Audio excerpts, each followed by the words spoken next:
Warning: the following content may contain elements that are not suitable for some audiences. Viewer discretion is advised.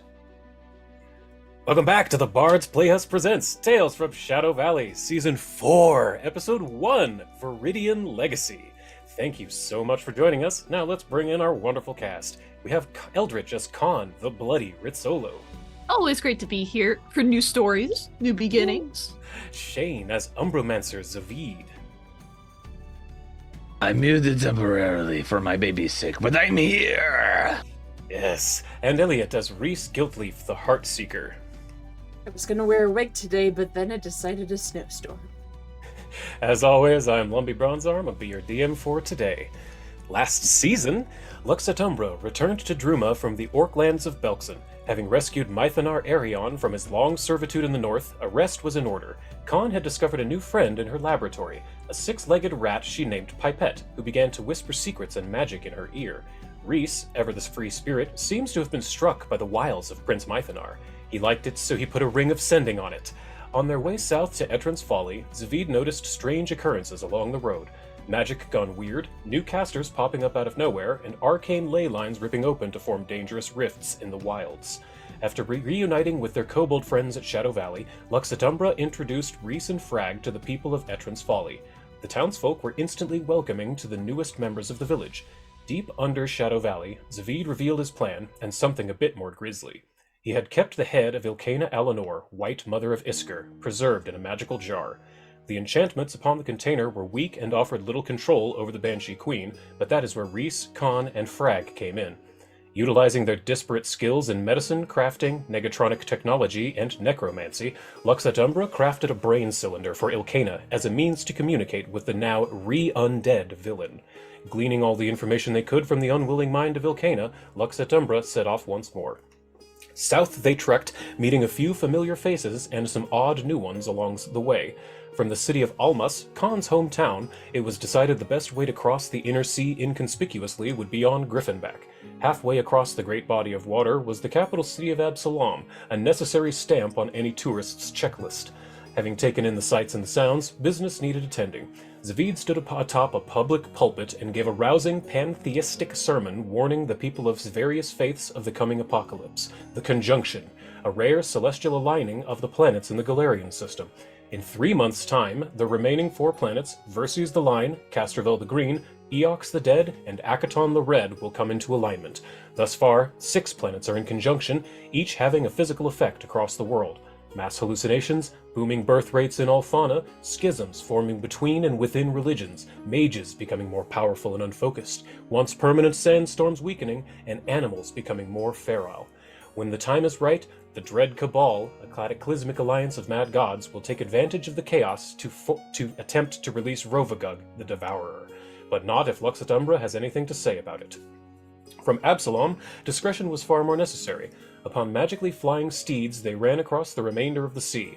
Along the way, Zavid was distracted by having his new staff stolen. Giving the thieves chase, Lux Et Umbra came across a hidden cave, inside of which were some trapped skeletal pirates. In exchange for the bones of a long-dead sea dragon, Zavid helped free the Skellywags. The raised undead dragon named Cecil showed its thanks by taking our heroes to its horde. I forgot it was Skellywags, sorry. Skellywags, yes. That's crazy. Thank you. The raised undead dragon named Cecil showed its thanks by taking our heroes to its horde. Deep within were bountiful treasures amidst a royal Osiriana funerary boat. Reese's eyes nearly burst from his skull upon realizing he was in the presence of Ma'at, the Song Pharaoh, god king of all warmed by Ra. With haste, Zavid attempted to breathe life into the ancient monarch, not realizing she was already a powerful lich. Much was learned from Ma'at, especially concerning to Reese, the elf, was the news that his father, the Goblin King, may not actually be his real father. He was revealed to be Balag Makar, an Ifriti fire djinn Ma'at had commanded to guard an ancient labyrinth. Utilizing a parade as a distraction, Reese snuck into the palace of his birth through a sewer grate. Once an audience with the Goblin King could be had, all was revealed. Ma'at and Balag Makar agreed to help Lux Et Umbra in the coming conjunction if they could destroy the devil at the center of their labyrinth. Delving deep within the maze-like prison, Lux Et Umbra was tested to their limits. The temptation to sin abounded within the ever-shifting walls of the labyrinth of Shimon Sek. However, our heroes managed to make it to the central chamber. Within was the Bottle of Binding, the eternal prison for Zalish Kar of the Bitter Flame. Inside this pocket dimension, Lux Et Umbra made a startling discovery. The bodies of Rhys's sister Adelina Giltleaf and her adventuring companions Anyanka Jenkins and Gunnar Gunnarsson. Having only learned of her existence that morning, Rhys had to steel his resolve to finish the fight. Zavid protected the bodies as Khan flew into the fray, ultimately claiming victory by ripping off the arms of the furious devil. Having bested the labyrinth, Lux Et Umbra returned to Ma'at's throne room. Mixing the God King's Assyriani necromancy with his own, Zavid resurrected all 3 of the Windseekers. A tearful reunion was had with Rhys and his long-lost sister Adelina. 1 sister found, 1 to go. Out from Shimon Sek they marched, into the deserts of Assyrian.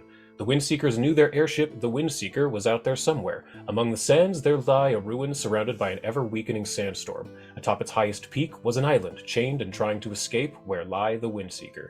As repairs to the massive transport were done, many secrets of the past were found. Chief amongst these was the revelation that the key to Rovagug's prison, long known to be within the royal blood of the 4 Arion siblings, was not a physical key at all, but rather the knowledge of how the prison is opened. Deeper into the desert, Lux Et Umbra checked in a desperate attempt to get lost, for the only clue they had to work with was that Serenulia Arion, Dany's eldest sibling, was living atop a massive tortoise that can only be found by those who are lost and desperate. Severely disadvantaging themselves in their wanderings was wise, as the great Monhatnus ultimately found them in time. Brought back to health by the Malenki, a secret group of halflings, Lux Et Umbra had done it. Serenulia had finally been found. Only one last task remained within the sands of Assyrian. Zavid's patron god Cabriri had bade him delve underground into the city of ghouls, Nemret Noctoria. Within, it became obvious that Karotz, a councilman from the cult of Cabriri, had enacted a coup and taken control of not only the Cabriric faithful, but also the entire ghoul population. Lux Et Umbra silently and tactically snuck into the palace and assassinated Karotz with surgical precision. Having set the city onto the path of democracy, Lux Et Umbra surfaced once more. Before they could leave the continent, however, they had to chase down truly gargantuan bird of legend, Dwayne the Rock. Upon the Windseeker, an epic battle ensued, ending with the bird falling from the sky due to the power of a full broadside. Finally convinced to become their ally, Dwayne submitted, and Lux Et Umbra began their long flight home. Oh, thank you. Sorry about the long-winded reprise from last season, but it was kind of a long one. We had 28 episodes. Yeah, I think you did an incredible really job of good, condensing honestly. everything. So bad. Yeah, cheers for you. Cheers for you. Thank you. What I did was I edited together those synopses of every episode into one long thing, and then I went through and listened to that, and I wrote 3 sentences about each episode, as close to 3 as I could. So I tried really hard. So, where we're coming in today is once again within the infinite floating black void, upon the massive parchment of Baba Yaga in her hut. Her raven locks floating in the air, her flowers in her dress. She looks down to each of you and says, "Welcome back, players. Season 4, I see. Mm-hmm. Very impressive. I was told that this is episode 83. My. Your accolades are surely to be lauded." Oh, you. Jeez, your flattery gets you everywhere. You know it. As it does, yes. But now, Eldritch, step forward, please. It is your turn to pick this week. Last week a villain. Who, pray tell, do you think you should like this week? I think in lieu of a villain, I'd like to see some friendly faces, plural. And I walk. I do like an awkward jog between the giant cards. I run over to Veronique and Frankie Rizzolo. Ah, the Rizzolo clan. Ah, that only makes sense, as Khan is your character. Very well. And she reaches down her massive hand and flips over the card and begins to read. Oh, no, she flips over the card, and standing there are Frankie and Veronique Rizzolo. I forgot about that part. The actual furred mouse rat folk are in front of you. And they're like half your size, so you're looking Yes, at your they're about parents, and they're like short. you're looking down on them. Yeah. Listen, they look to you, and Frankie says, "Hey, it's the Eldritch Sugar. You're the one that plays the little Khan, Yeah, that's me. That's nice to meet you. Oh, hello, ma chérie. It is so wonderful to meet you. Oh, yes. You take such good care of our little Khan. Aww. Please make sure you see how to the end of this, yes? I'll try my best. It's not always up to me. Hey, yeah. If you don't let anybody take my little girl out of. If you do, we're gonna have words. I'm gonna show you that all day. Whoa. Yeah. But the overlady here, she says we got something we need to read for you. Veronique pulls out a book and she flips it open and she holds it in between her and Frankie, and they begin to read. An old circus trick passed down rat to rat, From the family biz to be taught tit for tat. when faced with a foe with whom you have gripe, There's no need to steal nor use a lead pipe. with your glib request or clever ruse, Make them an offer they cannot refuse. You can use in secret circus techniques. The PC can choose to critically succeed at any one social interaction skill check. You can make them, a new pair of shoes. cement shoes, perhaps. Oh, this is a really lovely gift. It was a great. Like you switch back on the ride. I thought that was really That cool. was good. This is a great gift. Thank you. Thank you, Sherry. Yes, we hope it comes in handy. We have spent a lifetime making connections in the upper world and the lower world, so hopefully this will help you make friends or deter enemies. And I have dropping that in your inventory right now. It is called Veronique and Frankie Rizzolo, Donna and Consigliere of the Rizzolo crime family. And as it says, you can use that card at any time to automatically critically succeed at any one social interaction check. So diplomacy, intimidation, deception even. Mhm. And as they give you the card, the two of them turn kind of bluish and become somewhat transparent. Wow. Wow. We say thank you, and they say forget about it. Forget about it. Very well.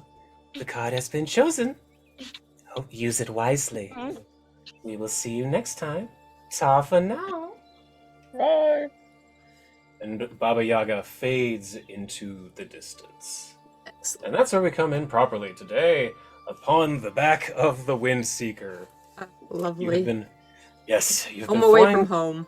home away from home, pretty much, yes. But you've been flying for the better part of a day and a half at this point, north and a little bit east from Assyrian. You've made it past the inner sea. You made it past the border guard, the customs agents of the city of Almas, and I would like everyone to give me perception checks in the tower, please. You got it. Oh, perception check in the tower. What else is If I new? must. I turn my weary eyes over beyond. Okay. Reese, it's still a little early in the morning. You're I'm tired. still have sleep in your eyes. You're not sure where you're at even. But Zavid, you managed to recognize a couple of mountains on the way. You can tell that you are almost to Etrin's Folly. You're within 10 minutes. I'm gonna alert everybody. We're getting close to Etrin's Folly. Everyone, get your stuff. Pack up. Let's go. And I'll Okay. start doing that. Getting anything that was loose in the room that I was staying in packed up, ready to go. Okay. And Before I forget, sorry, really quickly, before I forget, I need Khan and Zavid to roll me will saves. It's a new day. Oh yeah. Oh yeah. I guess last time we all rolled like successes, but it's a new day. Yes, it's a new day from that, and your DC is 35. You got it. I'm Yeah. good. I'm so Zavid happy to be critically home. succeeds. Yes, it is good to be home for Zavid. And 31, Khan, you forgot to take your meds this morning. You're very distracted into your studies with Pipette. So you're going to be having the effects of Seeker's blindness there, Khan. I get my stuff packed, and then I look on the deck of the ship. I don't see Khan. I probably do see Reese. Reese does pack sled anyway, I think. I don't know if you've got like a bunch of stuff with you, Reese. But I don't see Khan. I go down to Khan's room, and you're doing equations on a a little chalkboard again. I'm like, Condor, back up, let's go. Oh, are we there already? We're about to be. Oh, Listen, you can continue your what is this? Alchemical formula. You can continue it in your lab. You're almost home. fine. She'll pack it up. She'll try to push like the big blackboard up the stairs to the top deck. Oh, good morning, everybody. Looks like we're almost here, according to this maps you gave me. Oh, hey, there's Zavid. How's it going? And he's gonna give you a big slap on the back. I give him a slap on the back in kind. I'm feeling very good today. I don't think we're going to see much of each other before the big event. So I just want to say that if there was ever any weirdness between us, if I was ever sort of rude to you or to anyone else here, I apologize. Oh, well, I appreciate that, friend. After hard the feelings. conjunction is over, hopefully this will not be a thing that happens again. But I do hope that things happen again. I hope the events keep happening and that the world is not eaten by a giant angry god. So. Well, we'll definitely see if we can make that happen. Valhalla or bust. Oh, He goes yes. back to steering the Windseeker a little bit, and Cyrenulia wanders past, and she says, "I just can't wait to be off this damn airship. I mean, at least the sun's out, so it's warm, but I think I need to take a walk."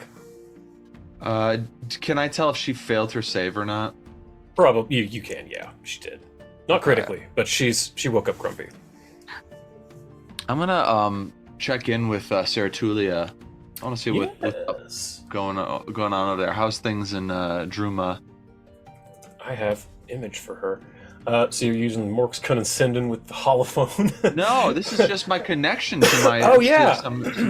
I can just sort of Right, like. you can just do that. Yeah. Well, yeah. Hey, Zavid, what is it? You hear the voice in your head. Well, how are things? I wanted to see if there was an update on the situation in Druma. Everything safe? Everything fine? Oh, well, Mythonar won some trophy thing. He's doing some new sport. I don't really understand it. He talks about it all the time. But Is it one where you're grabbing coins off a table? No. You like stand on this board and get in the water and try to balance on the water. I don't really understand it. Never heard of it. Well, Yeah. hopefully he doesn't get himself hurt or cut himself up on a rock and have his blood taken. Though Yeah. We don't need that.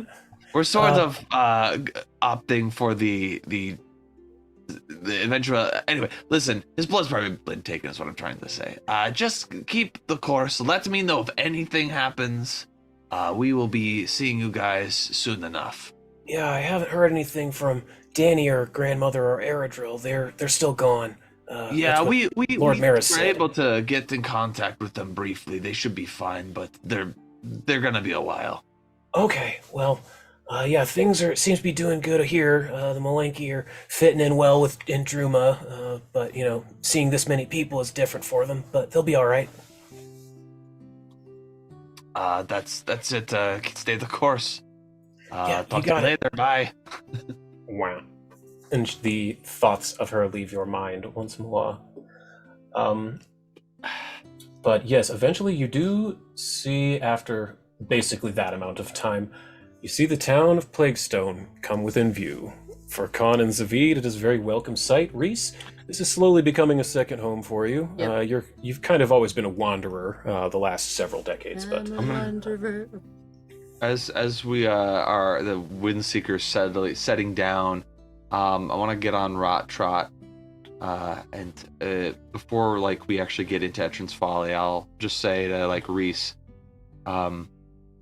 Reese, Sarah Nulia has never seen Etrin's Folly, the town that Danny and us all sort of met in. Maybe you can walk about, give them a tour. Khan, you can go too, but I have a feeling you want to get right back to the lab. I want to go check the Plague Stone, make sure it's not about to crack and kill everybody and everything, and I'll meet you all at the Shadow Valley. Yeah, no, that's good with me. And grab me some cheese if you're in town. I'll go and stop by Breeze. Don't worry. Yes. Yes, you agreed, so now you have to do it. I'll give you a little money or whatever to like go pick up some cheese. Okay. Some from the Savid stash. That was his little gambit. It was like, why don't you go on a tour and like, see the sights? And you're like, yeah, that sounds good. And do some errands for me. Amazing.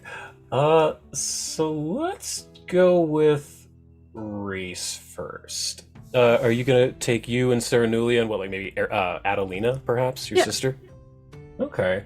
So just about town, that sort of thing? Yeah, Gale's on town. Okay, let me see here.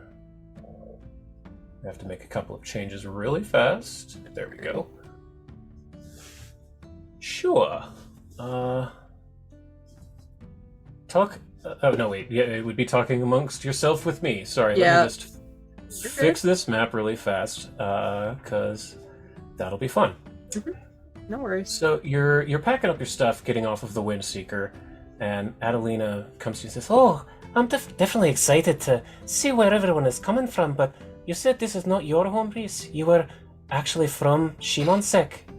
Yeah, this kind of is another place I keep coming back to. It's where everybody else is from. Well, not from, but they're... I guess a sanctuary almost, like it's the safe place. It's really nice and quaint though, nothing too overwhelming. I like it a lot better than the desert, that's for sure.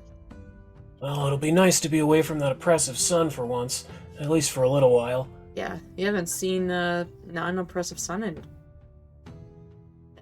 many, many years. I don't even remember the last time I was under a temperate sky.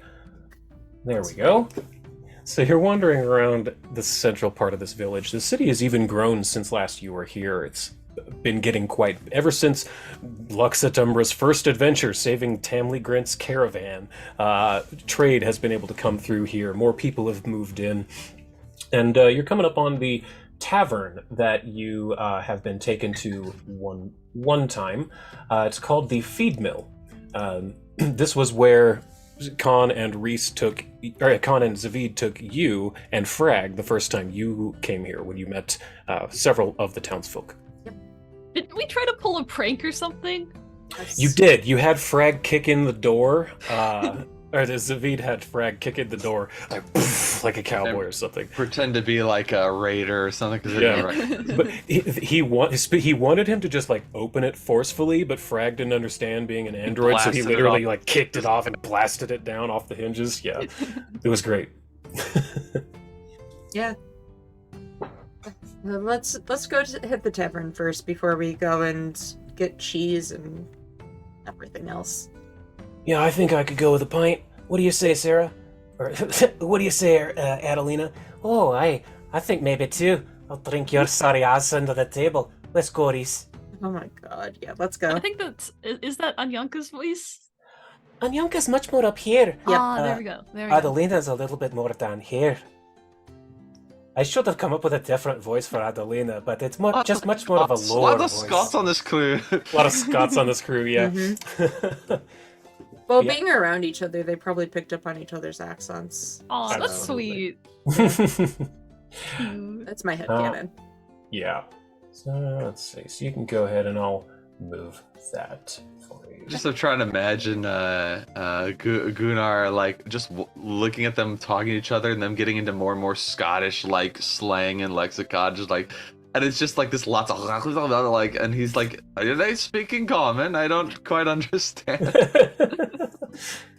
So you walk into the feed mill, and it's nothing to really write home about. It's a very small town tavern, and you enter, and it seems to be completely empty.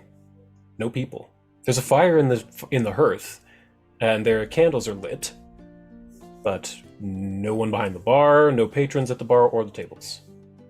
It just goes, "Heyo, anybody here?" And a moment, you hear some rustling in the back, and a moment later, you see an older lady come out, who you only met for just half a second, Reese. Her name is Amora. Let me find her image here. So an elderly human woman with gray hair, or black hair with 2 gray stripes on the side, tied back in a bun. She comes out and she says, Oh, hello there, Shug. What can I do for you? Oh, got the three of y'all today. Come on in. Yeah, Lux Et Umbra is back in town, so got my sister and another good friend here. Oh, y'all are Lux Et Umbra. Okay, yeah, please come in. Lux Et Umbra's always welcome in our bar. Please. My name's Amora Fold. Amora Castellan. Pleased to make your acquaintance. Now, what can I get y'all? Do you want drinks or food? I'm good on food, but I could use a bite. How about you guys? I get me one as well. A pint of your stiffest bitters. Yeah, I could use some a little stronger, I think. Yeah, I coming right up. So, it's good to hear that Lux Et Umbra's back in town again. What brings y'all back to Etran's Folly? You've been seeming like you're getting too big for your britches lately. Feels like it. You gotta, sometimes come back home. Take a breather before the next adventure, and how's it been here? I haven't heard too much, which is good news, I guess. Oh, well, there's apparently some kind of a to-do over there, back up amongst the trees at the outskirts of town. I don't really get into the tussle much about the town, but it seems like Sheriff Fork was up there too, trying to keep the townsfolk in line. Oh wow, that's odd. Is that just outside of town? Yeah, on the eastern side, at the old stone. Oh, okay. Uh-oh. I'll have to check that out. Got a few errands to run. Gotta go to the Cheese Wizard and. That's actually in a totally different city. Oh shoot, you're right. Yeah. Redcon. I'm gonna go get some cheese for the rest of the party. We've been on a low stock. Oh, I've got a little bit here. Let me pull something out for you, darling. And she goes back and, with her tray, brings out a wheel of just cheese. It's fine. It's cheese. And she brings it out with your 2 beers and the stiff drink for Sarah Nulia. Well, if y'all need anything else, you just holler. Old Amora will help you out. And then she goes back into the kitchen to work. As soon as she's gone, he just looks up and he's like, "This is weird. This isn't normal." Well, what do you mean? What's not normal about it? Well, there's usually people here. Well, I mean, it is a bit odd to see a fully empty tavern this time of day. You say it's usually crowded? Not crowded, but there's usually, like, at least some bard over playing some music, a couple people straddling in and out, but, like, straggling, but, like... That's very weird, that is. Yeah, and the thing with the stone area to the east is also very odd. I think there's probably some more conjunction things happening that everyone hasn't noticed yet, or hasn't really picked up on. At this point, anything that's going weird, I just assume it's the conjunction.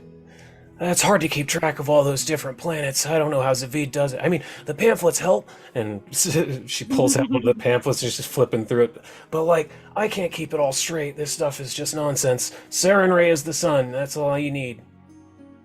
Yeah, I don't know too much more details of as things go on. It's just kind of like as they start happening, Zavid reminds me, "Hey, this is why." And he tries to hand me a pamphlet. I'm like, "I don't need the pamphlet. I travel with you and I hear the spiel all the time. Please. just give me the lowdown, quick skinny, just every time." It's very amusing, but also, we got it.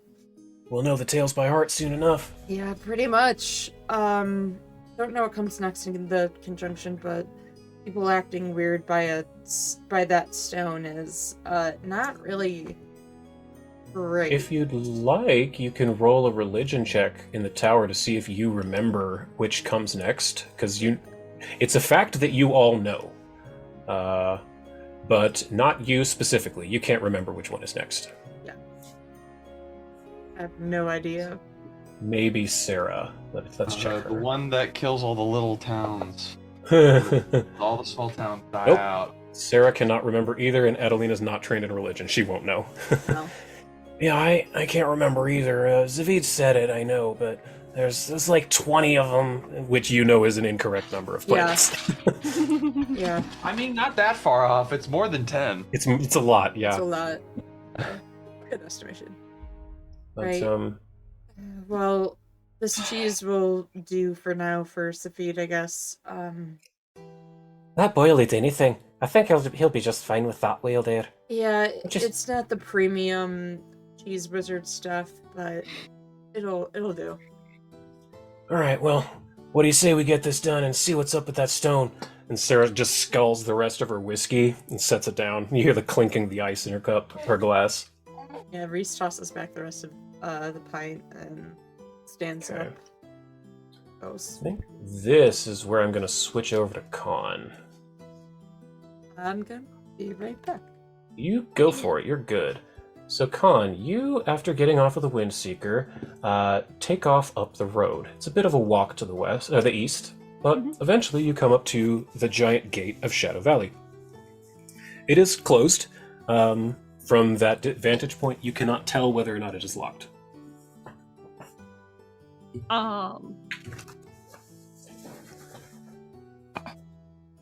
Last time we were here, had the kobolds installed some security measure? Yes, they had installed a fake lock that if you picked or put a key into, or if you tried to pick it, that it would like drop boulders on you from the north side. So there was like instead of going through the key latch hole, you have to like essentially slide a credit card in and knock up the pole that's blocking it. The keyhole is a fake. Gotcha. I guess Con is running the numbers in her head. Would they have left the security measure unchanged, or would they have revised it to one up the way that it would normally be circumvented? And There's the question. Con decides on the latter, and so she's just gonna scale the wall. Okay, then go ahead and give me an acrobatics check publicly. You're looking for a DC of 35, which should be, unless you can assurance that. Can you assurance a 35?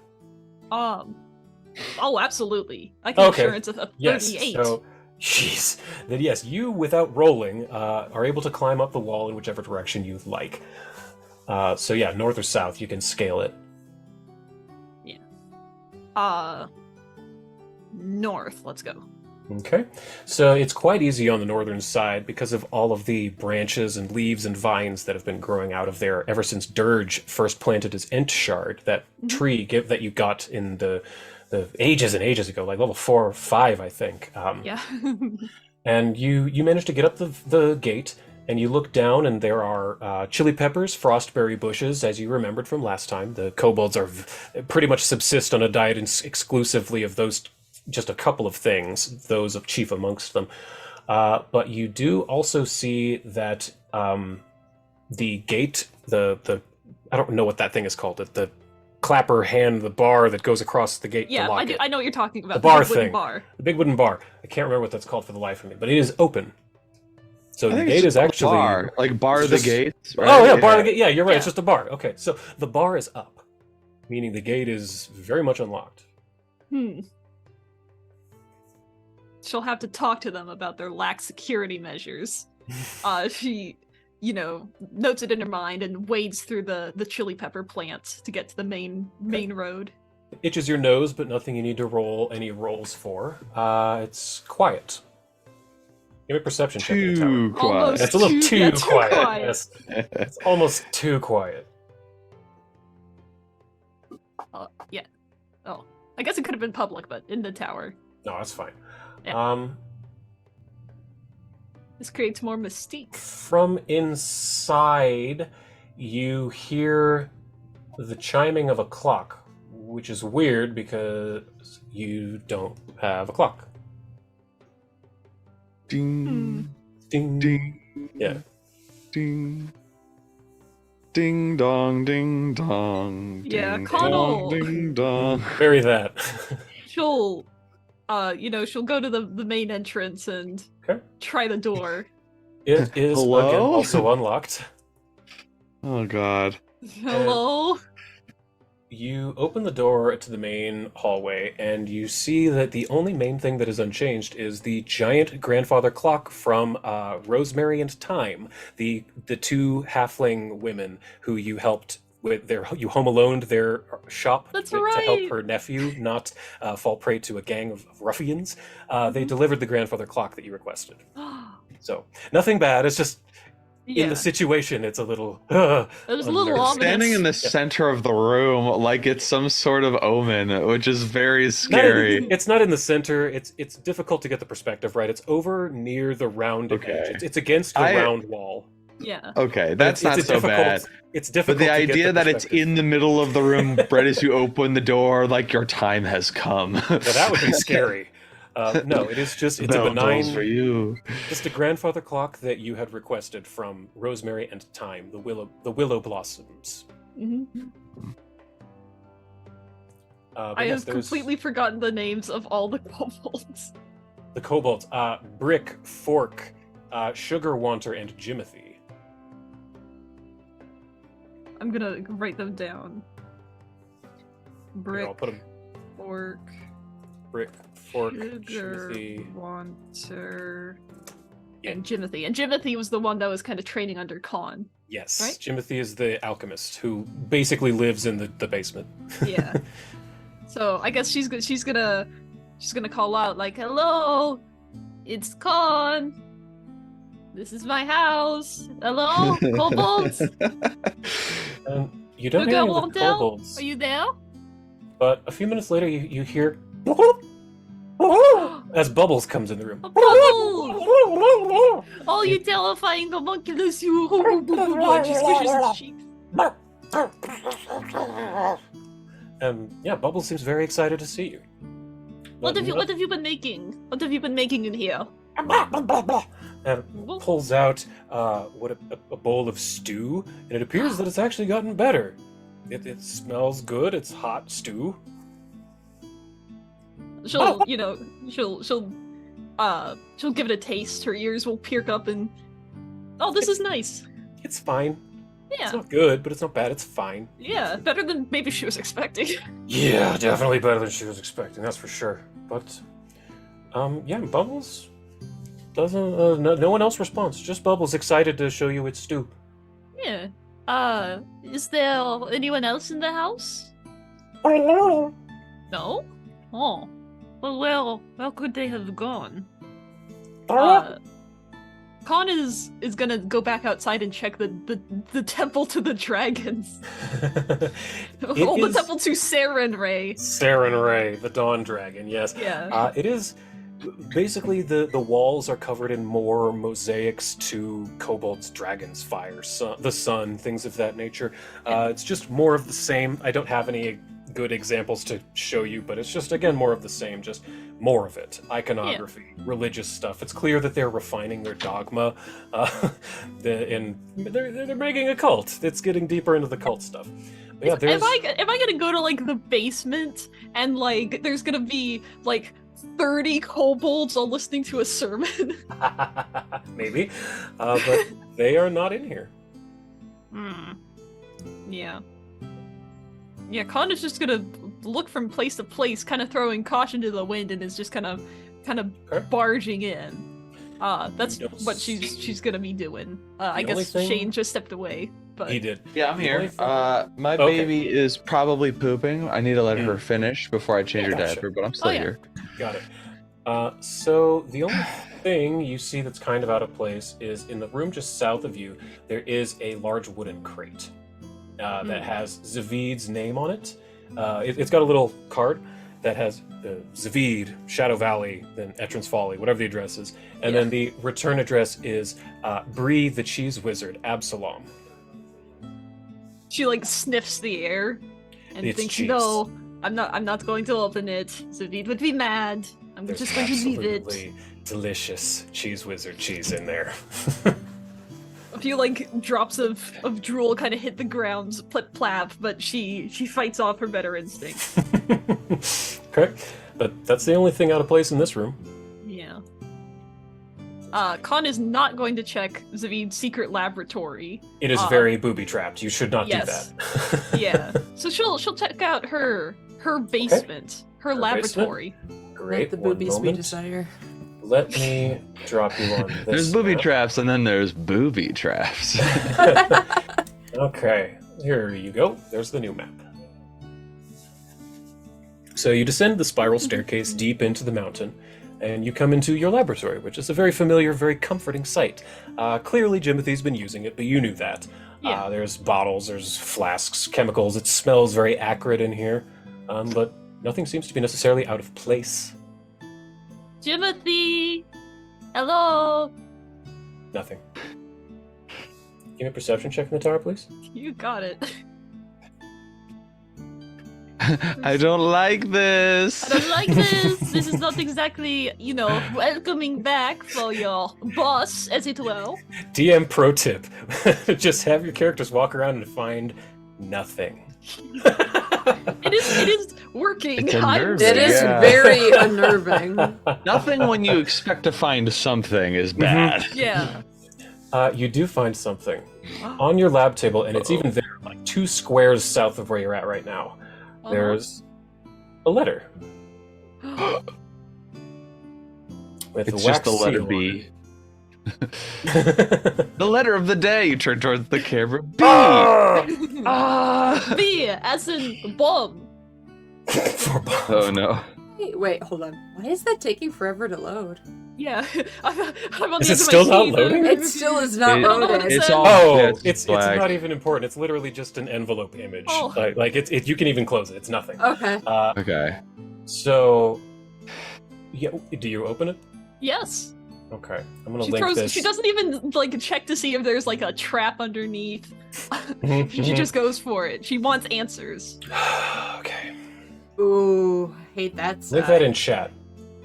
You open it up and it says, Mishka, my time in Shadow Valley draws short. I received a draft notice for my home in Kyonin. The call has gone out to assemble the Elvish armies for the coming apocalypse. As you know, I was a lieutenant during the Goblin Blood Wars, so I'll be leading a regiment of archers. Cannot tell you where we are to be transferred, only that it is far, and I will be gone long. Please do not be worrying for me, as you have prepared me for any outcome. I only wish I could have let you know myself and seen you with my own eyes one last time. It may be the end of the world, but it will not be the end of our love. No Allah.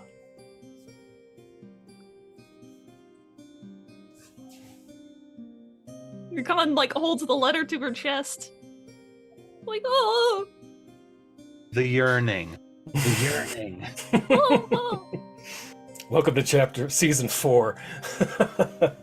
Draft notices." Ah! She wipes a tear from her eye. Just Noala, you're going to be fine. You're going to be fine. We're going to see each other again. We can talk about it and anything else. Ah! Just kind of saying that aloud. Yeah, nothing But else just seems out of place. Jimothy never responds.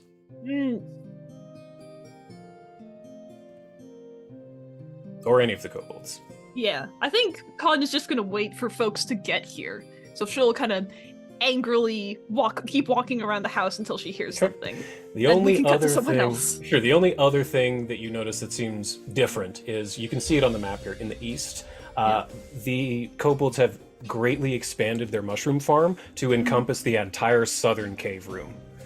So they've essentially, it's much more than I've even shown here. They've essentially doubled the amount of mushrooms they're harvesting down dang. here. I suppose it's mostly Jimothy, but this one has also come in and out occasionally to help with it. Mhm. That's the only other thing that seems odd. Yeah. Or not odd, but just different.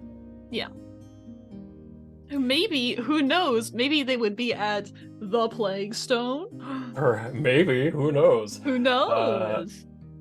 I think Shane is still AFK, which is aight. We could do a short intermission while we wait. Sure, yeah, let's do that. Let's do a quick intermission. So, everyone, we hope you'll join us in about 10 to 15 minutes, probably on the shorter side of that. But what seems to be going on? Where is everyone in Etern's Folly? We'll find out shortly. See you in a bit. Bye.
Hi guys, we're back.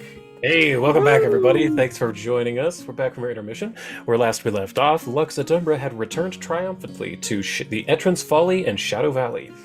Oddly, Reese, wandering around the town trying to introduce his sister and new friend Sarah to the townsfolk, found it oddly empty, finding only the elderly owner of the tavern nearby. Khan decided to go home and check on the kobolds and their home of Shadow Valley. Once again, conspicuously empty. Save only for Bubbles, a new grandfather clock, and a package for Zavid, and a letter from her love, Noala. But now, where we're coming back in, is with Zavid on the top of Rottrot, his undead vampire horse, essentially, with Anyanka Jenkins, the skeletal witch, atop her skeletal Irish elk mount. Oh, this is a lovely town you've got here, Zavid. You said it's called... on top. Oh, yes, you're right. It is not Plaguestone. There you go, there's a wandering image. There we go. So you say this town is called Plaguestone? That's a strange name for a town. Well, it's actually called Etran's Folly. Sometimes we just call it Plaguestone because there's a giant stone filled with a nearly incurable plague that can... It's not that it's incurable. It's just that it's fast-acting, it's highly viral, and the explosion that the stone would let off would spread it so far and wide that trying to cure it, unless every cleric in the region was already ready to do it, would be very difficult. Could set off quite a bit of a... could be really bad for everyone. We just don't know how to deal with it. We stopped a little cult or something, some people who are trying to use it as a weapon, but even though we got rid of those bad actors, we still don't know what to do with the stone itself. It is just sort of sitting here.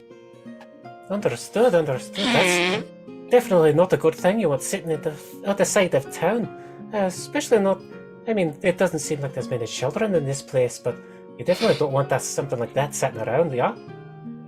Yeah, I mean, just imagine if, the wrong people learned about it and tried to use it for, ill intent. I mean, heaven forbid something like that happen. Absolutely. Like killing Lux Et Umbra, who knows? Oh, who knows? And right, if something were to happen to us and this is just sitting here, it's like a ticking time bomb. But thankfully, no one in the town really knows about it, and we basically said stay away, it's dangerous, but we haven't said exactly why, so no one's panicking. People just know to stay away. We should have no trouble examining it and figuring out what's up with it. Give me a perception check in the tower. Okay, the tower. It's never worrying, right? Yeah, I'm not worried What's to at worry all. about? Yeah. Come on. Why should I worry? Why should I care? Okay. Yeah, you're having this conversation, and Anyanka says to you, Do you hear that? I think I hear voices up ahead. and if you kind Voices. of stop and listen, you hear that there are the bustling of several voices talking over each other at once. That is highly unusual, and I don't like it. I really don't like hearing voices.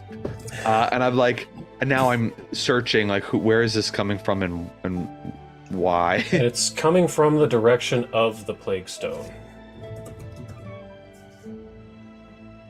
And as you are approaching it, let me load this map finally for you. You see that there are many townsfolk gathered at the center of the road. Oh no. There's a bunch of there's a bunch of caution tapes surrounding where the Plague Stone is. You can see several people from the townsfolk. Inside of the caution tape, you see two of the kobolds. Out with and beyond the tape, surrounding the Plague Stone, is a about 40-foot wide circle of fully dead plants, dead trees, dead shrubs, and there are also dead animals. Squirrels, rats, birds. Anything within the circle is fully dead. Upon the Plague Stone, you see Jimothy wearing a gas mask, inspecting a dead bird. And I actually have an image of that. The dead bird? No, Jimothy. Oh, good. I was like, I don't need to see. I got it. My imagination's bird, good not the enough on the bird. dead bird. You see It's a real, like a photo real Jimothy with a gas of a mask on. fucking. Don't worry, it's not real. Not real. That's actually very cute. I like that. Yeah, Thank you. I did that last night. baby boy. I ride down here with my skeleton pal, and I'm like, And what? using bullhorn. I go, what the hell is going on over here? Every head whips around looking at you, and you immediately see Fork, the gold kobold in his plate armor with a brand new fancy hat and star upon his chest that says Sheriff.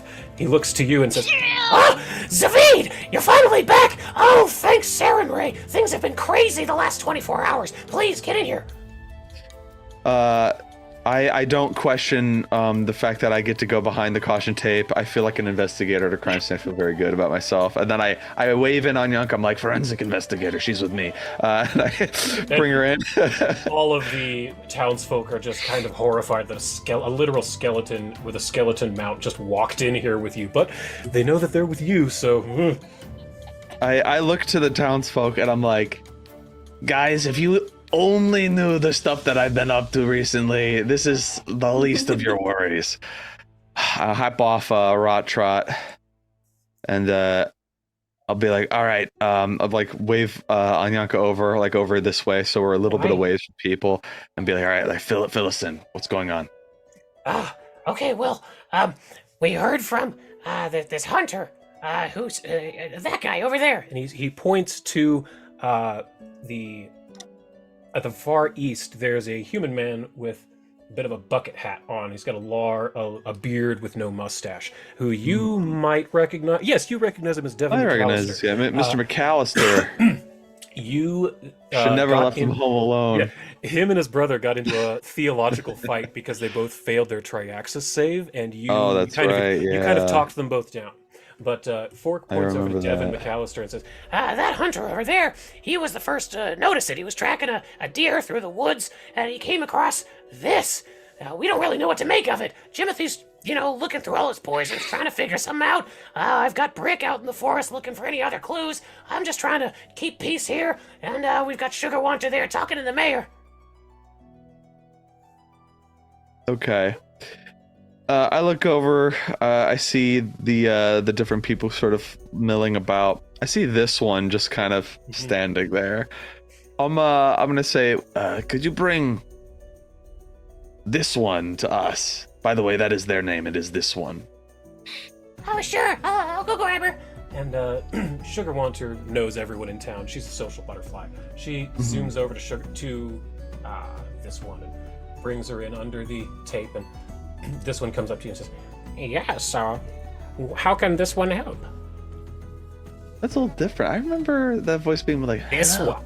Hello, this one. There we Yeah, go. it's very I think I found whispery. it. How can Yeah. this one help you?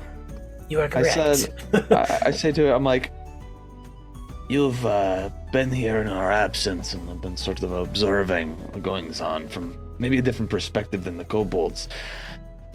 You know what this is, right? then I point at the plague stone. No, this one has never seen this. Well, has seen this stone on walks, but does not know what is happening to it.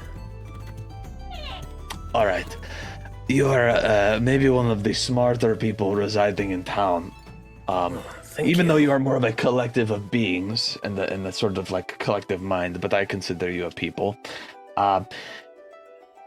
Let's Talk with low voices, and I'm gonna explain to Anyanka and to my kobolds here, but with a great emphasis on discretion, that this the name of this stone is called the Plague Stone. The reason being that within it is contained an illness. It's very viral. The stone is also highly unstable. It's stable right now, but it's like if the outer casing were to be compromised, it would, which would be very bad. How we got our start as a group, I basically explained a little history. Like, we became Lux Et Umbra because we stopped a group that were trying to pop this thing open to harm everybody. We stopped the group, but with the thing, it's so unstable. Like, we didn't have the skills necessary to actually extract it or move it or do anything. So we just kind of let people not touch it, but we didn't say why.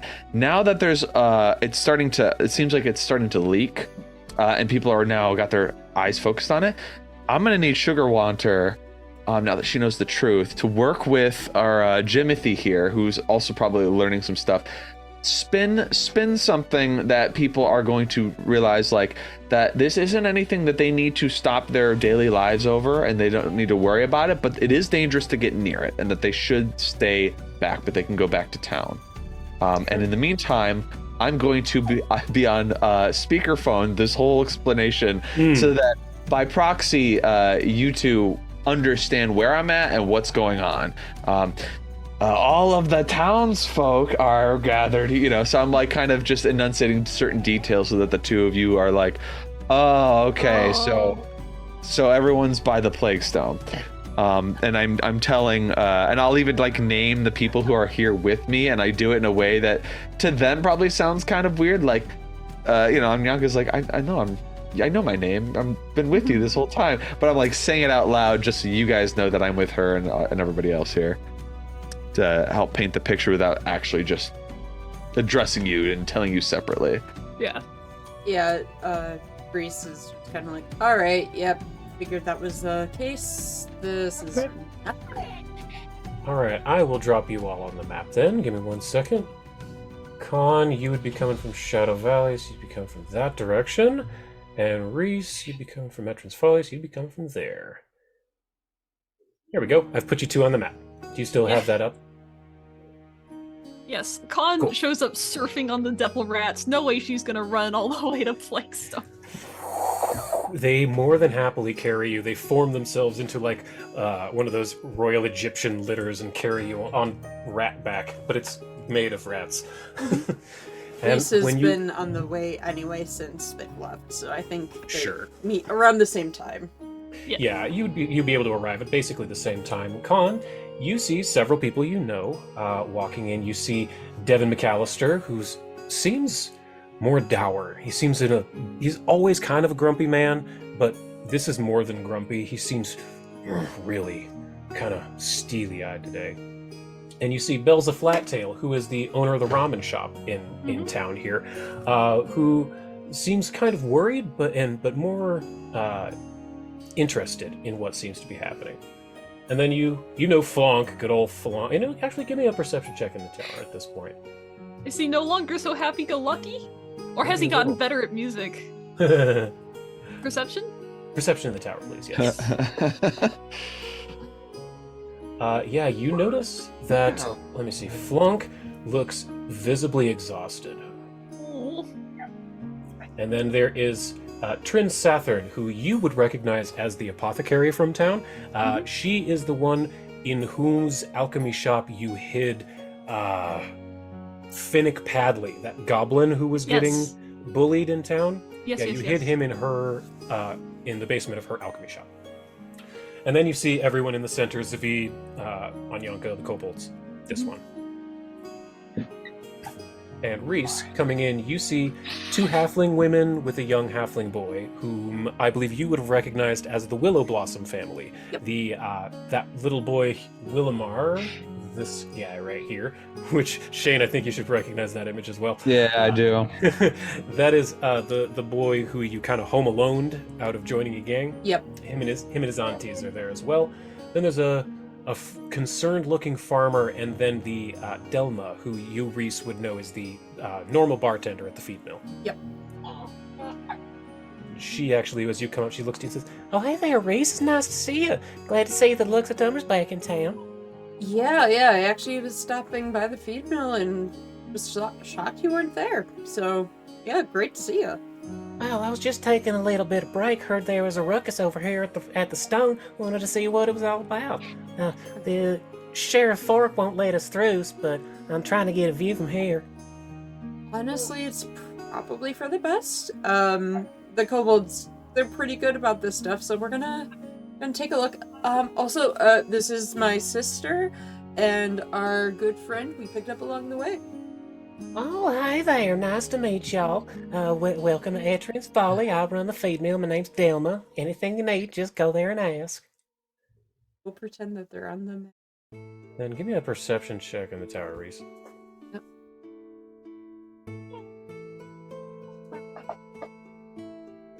Oh, she is very clearly hiding that she's sad. She's putting on a smile, but she's in her eyes. You can see that she was probably just crying within 5 minutes. Yeah. You rolled natural 20. Oh shit. So Reese just casually pulls her into a hug, like, well, it's so good to see you. Seriously, love being here, and he gives her like a little tight squeeze, like, I know something's up, but I'm not gonna say anything. Lets her go. And she squeezes a little tighter and says, Oh, thank you, Reese. It's been hard since Dad died. I mean, it was only a week ago, but I don't know, the night of his wake was a little bizarre. Hear the news, I'm so sorry for your loss. Oh, thank you. I just don't like thinking about that night, but gotta move on, I guess. Was it anything weird, or was it just like a natural occurrence? Well, it happened right here. she's looking and she sees Khan at the same time, and she actually says, "Oh, actually, Khan would remember that." And she kind of waves at you. Khan killed my dad. No, oh my she god, no. No, not that. But she waves you Hey. over. The killer's right here among us. Among Us? Amogus. Ugh. She waves you over and says, Hey, Khan, it's nice to see y'all again. I guess since y'all are fresh back into town, you didn't hear the news that my dad, Mayor Targan, he passed on a few days back. I'm so sorry to hear that. Oh, thank you. He was he was being taken on his walk back here across this path. I think you took him on that walk once when you were new to town, and they were set upon by those big old blood seekers and big mosquitoes. They sucked him dry. Truth be told, they're not usually this aggressive. They're just, they're just big bugs. I don't know what's going on.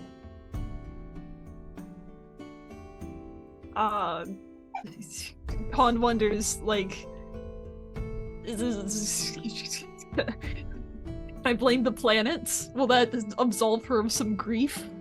Possibly. Yeah, then she won't be so blunt as to pull out a pamphlet, but she explains the particular planet who's the culprit. In this case, is Avalon the horse. Avalon the Halls, and it's truly because of these extraordinary circumstances that it happened in the first place. Well, I see. We've been hearing from Devin over there that the animals been getting a little buck wild lately. I guess it's all connected, ain't it? But that doesn't make it any less sad. No, it don't. But he never stopped telling that story of you walking him around here killing them things, and he would never got tired of saying, "That's Khan the Bloody." Which you suddenly remember is how you got that nickname. Mm-hmm. Walking Targan Falst down this road. Down right this here. road, I was looking at the map and thinking, this looks pretty familiar. That's because it's the same map that I opened up in GIMP and just edited the shit out of. But yes, this is where you got the name Khan the Bloody, right here. Aww. Because you stabbed a giant blood-filled mosquito with your rapier and it popped on you. And history was made. Mm-hmm. And he's the one who gave you the nickname Khan the Bloody. Aww. Love it. Oh, and now my he's heart. dead. Now he's dead by the very thing you saved him from. I mean, Yeah. wrong. Aw. Aw. AWE. Oh no, not that one. No way, that's wrong too.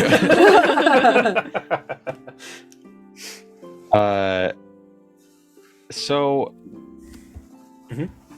I whip you guys over. Yeah. And I'm like, all right, can we step in? So clearly Jimothy can be in this area and not die. He's wearing a little mask, Yeah, but Jimothy comes over and Yeah. will come up to you and say, I wouldn't go in there if I were you. It's almost impossible to breathe. I go in there. I immediately step over the line, inviting Anyanka, and I'll just be ready to like heal myself if I need need be. you to make a fortitude save, DC 37. Oh, I can do that. Zavita's patient 0.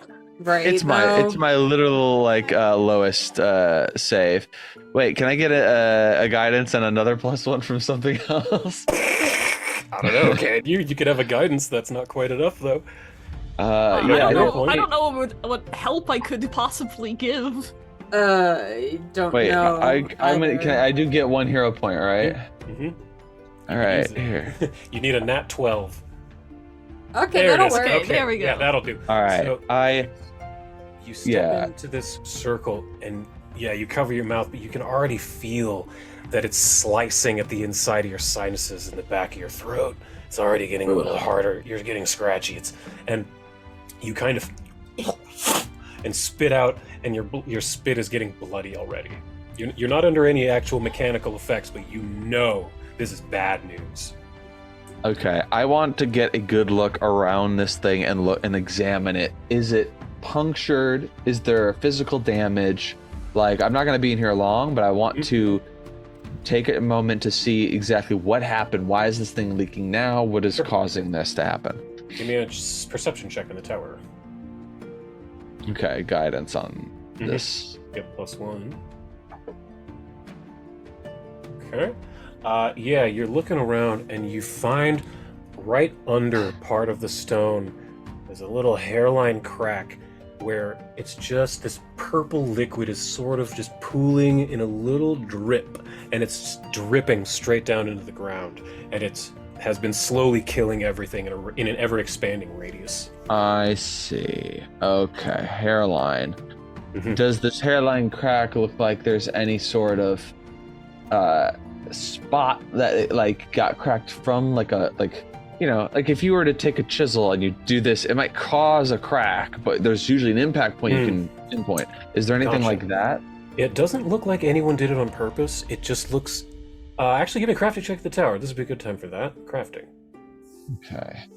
Or public, I guess. Public is fine. It's crafting. Yeah, there's my skills. All right, crafting. I am a master crafter, so I hope this is at least something good enough to get me an answer. Cool. 40. You can tell that whatever this is eating through the rock.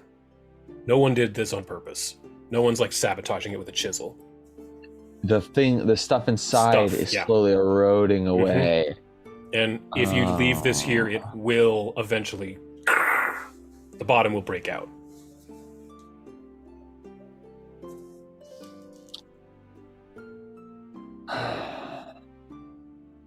Okay. All right. I come back, and I inform everybody what I just learned, and I said we have to move it. I don't know where, but I think we can send it to another dimension or to another planet or something. I mean, we've got ways of doing this. I'd rather not send it to the plane of shadows because people do live there, and that would then just hurt them. But if we could send it to one of these planets that are like uninhabitable through some sort of teleportation, you can just get it out of here because there's no fixing it. It's coming from the inside. Oh no. I that's could what it give you takes. my gas mask if you need to get a better look. And Jimothy takes off the gas mask. Here, I based off a Khan's design. Then it would probably fit Khan. If it's based someone with a snout, not me. Yeah. Khan, do you want to take a look? Maybe you can sure, figure out yes. where it's going to break from, and we can do something to give ourselves more time. It's definitely better fitting for you than it would be for Savid. Not only would it be too small, but it would just be this like big old gap. It would be like a plague doctor mask on him. Yeah. But yeah, you're able to get it tightened to your head, and you can now walk around in the area with no fortitude saves gone. Sweet. Yeah, you have free reign inside the death circle. Yeah. And yeah, you see what I said earlier. Every blade of grass, every bush, every tree, and every bird that happens to fly within a radius, every squirrel, every mouse, it's just dead. Yeah. And And every rat too. And your little rat too. Timothy poked a hole in the gas mask after he took it off. Oh no! Good lord. Oh god. That would be so upsetting. bad. This is the betrayal. This is the betrayal. But yeah, Con concludes that she can't just put a band-aid on it. That. Well, she comes back and she takes off the mask and is like, Oh, I was hoping you were gonna do a Bane voice. well, as you see, I'm evading doing a Bane voice. Well, you know what? Because it's funny. I'll for you, Yes. Lumpy. The problem is I can't think of anything funny to say. What did you find in there? I gotta put her back in the Bane voice zone. Back into the Bane voice zone. Well, really, you see, I don't think there's anything that can be done. This is disappointing. Actually, see, pretty good. I would have wanted to, I could have been a big hero. I could have fixed it, but no. Oh, thank you. That was fantastic. Take a hero point. Yay! You were born in the Plague Stone. I was. I was born. Yes, that's right. You merely adopted the Plague Stone. I was born in it. Oh my Molded god. by it. No, not use a hero point. Give me one. Yeah, take one. Give me. Oh god, that's funny. Oh, that's good stuff. All right. And scene. Yeah. Fork comes up to you and says, So how do you think we can get rid of this thing? You can't really lift it up. That might break the rock in half. It might crumble in your hands. It definitely would make things worse. It's far more likely than making it better. I think that the only way we might be able to move it is with magic. And I've come across some magic of my own, but I don't know anything that could move it around without damaging it. I could zap it with lightning, but I think that might just kill everyone. I've been learning some spells. Sugar Wanter says, but I don't remember what any of them are. So, Are they bardly spells? yes, she is a bardly bard. And at this point, from within the trees, out drops Brick. What is he? Brick is... What color is he? Copper? Something like that? Green? No, that's Jimothy is green. Breath weapon, lightning. Yeah, he's copper. So Jimothy jumps down out of the tree and says, The trail of the animals definitely stops at around the circle. They don't seem to... if they get sick inside, they don't seem to make it far. Nothing outside of it seems to be sick yet. oh yeah, I was looking at spells. Sugar Wanta probably doesn't have anything that's helpful. No, that's not helpful.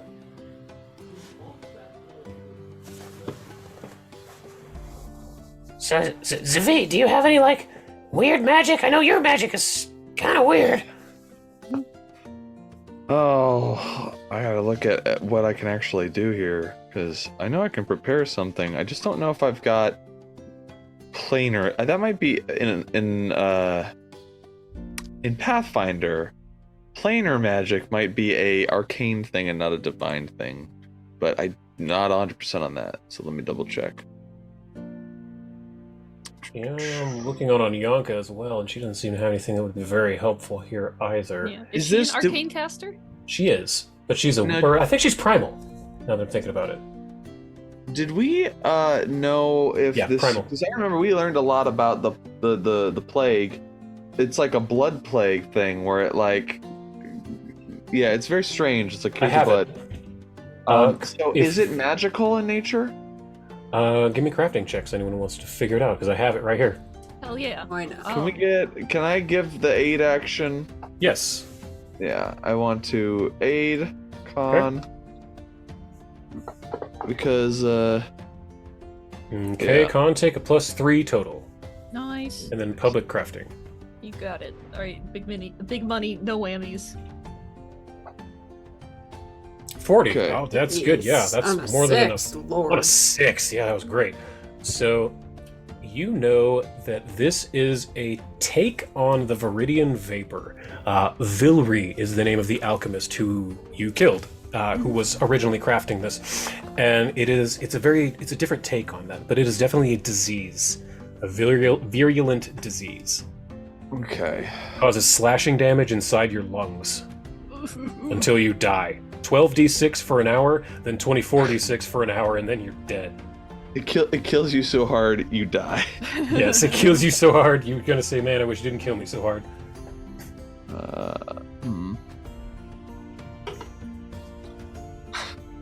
Good. I guess Con, Ooh. maybe her idea is to try to create like an inoculation.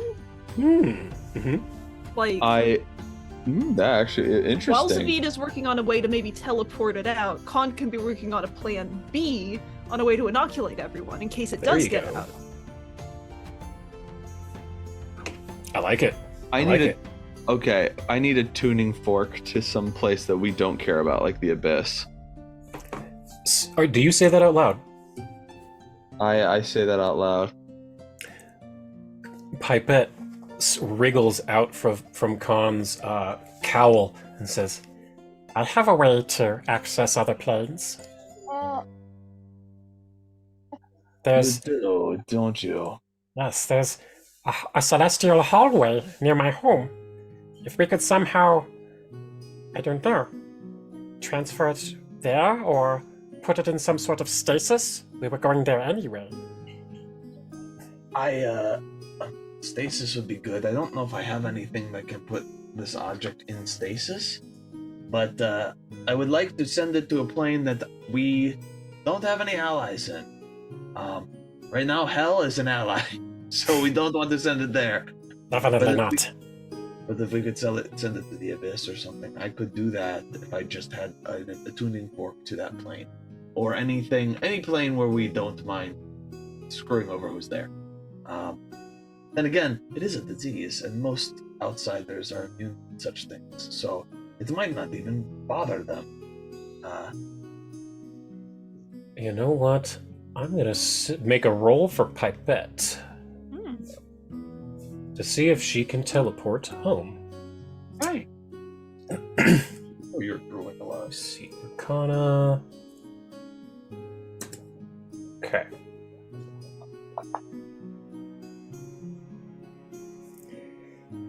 Actually, if you would like, I could return myself home really quickly. I have the ability to create this tuning fork for you. I cannot take any of you with me, but I could do this for you if it would aid. That would be an immense aid, and the quicker Yeah. the better. Oh, It yeah. seems to be exactly what we want. I'll prepare the spell. Yes, and Khan, perhaps you should still work on your inoculation for the townsfolk in case we fail. Just in case. It does not help to be prepared. No, absolutely not.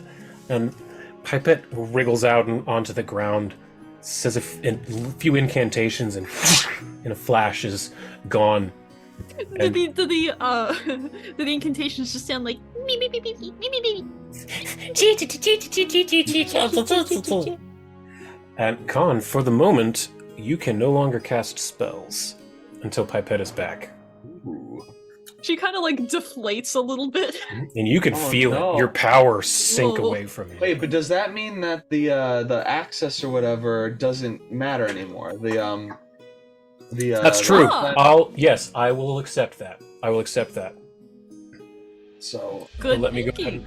No, that's excellent point. In fact, take a hero point for that. That's a very good point. Oh, thank you for giving me my hero yes. point back when I lost it needlessly. So there you go, Khan. I've given you your hero, or taken away your seeker's blindness. So yeah, as you Nice. feel this power drain away, you can feel your focus kind of coming back at the same time. Oh, that is so weird. I'm only a little bit nauseous. That's all. Oh, Yeah. I- What was your I focus? haven't eaten all day! How am I just not realizing I haven't eaten all day? I look to Reese. I'm like, did you get that cheese I ordered? Yeah, it's just standard cheese, but it's cheese. I'm like, you can give it to Khan. Not to play into stereotypes, but you're hungry, and I was. I am Oh hungry, and yeah, it so does- Reese it does just sound gives it nice. over to And besides, it if you do have so much at home anyway. That's right. I forgot about this. Yes, you can have this cheese. That's totally fine. And again, it's fine. It's just a It's brick fine. of Really cheese. hungry though. Probably tastes really Yeah. good. Yeah, Yeah. Con forgot to have breakfast because she didn't take her meds. Mhm. As I always say, hunger makes the best sauce. What is Khan's like focus? Like, what is her like? Does she use a wand or something? Or like, Technically, it's pipette. Yeah, just kind of having Yeah. Pipette there, but I imagine I she still see. casts spells out of her hands. That's the downside of. take a look at your that. blades and be like, this is the only focus I'll ever need. Yeah. All right. So, what are you doing, Khan and Reese? How do you?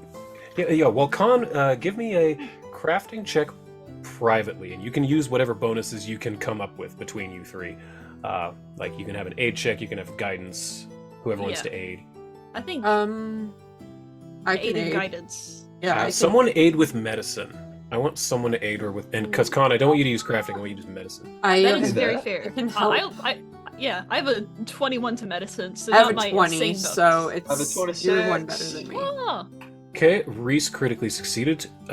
So Khan, wait, Reese, are you an expert? No, you're trained. So yeah, Khan, you can have a +2 Wait, so for what's? medicine. Oh wait, I'm preparing a spell. Am I allowed to even? Yeah, aid? you can give her guidance, but not an aid. Okay. all right. So Makes take sense. a +3 total. Public medicine, Khan. Public medicine. You got it. Hey. She puts on like a surgeon's mask. Oh, that's. That was so close to a. I'm gonna 16. hero point it. Hero point it. Okay. I mean, I'm going to hero point it. I'm good. I'm going to hero point spot, man. I mean,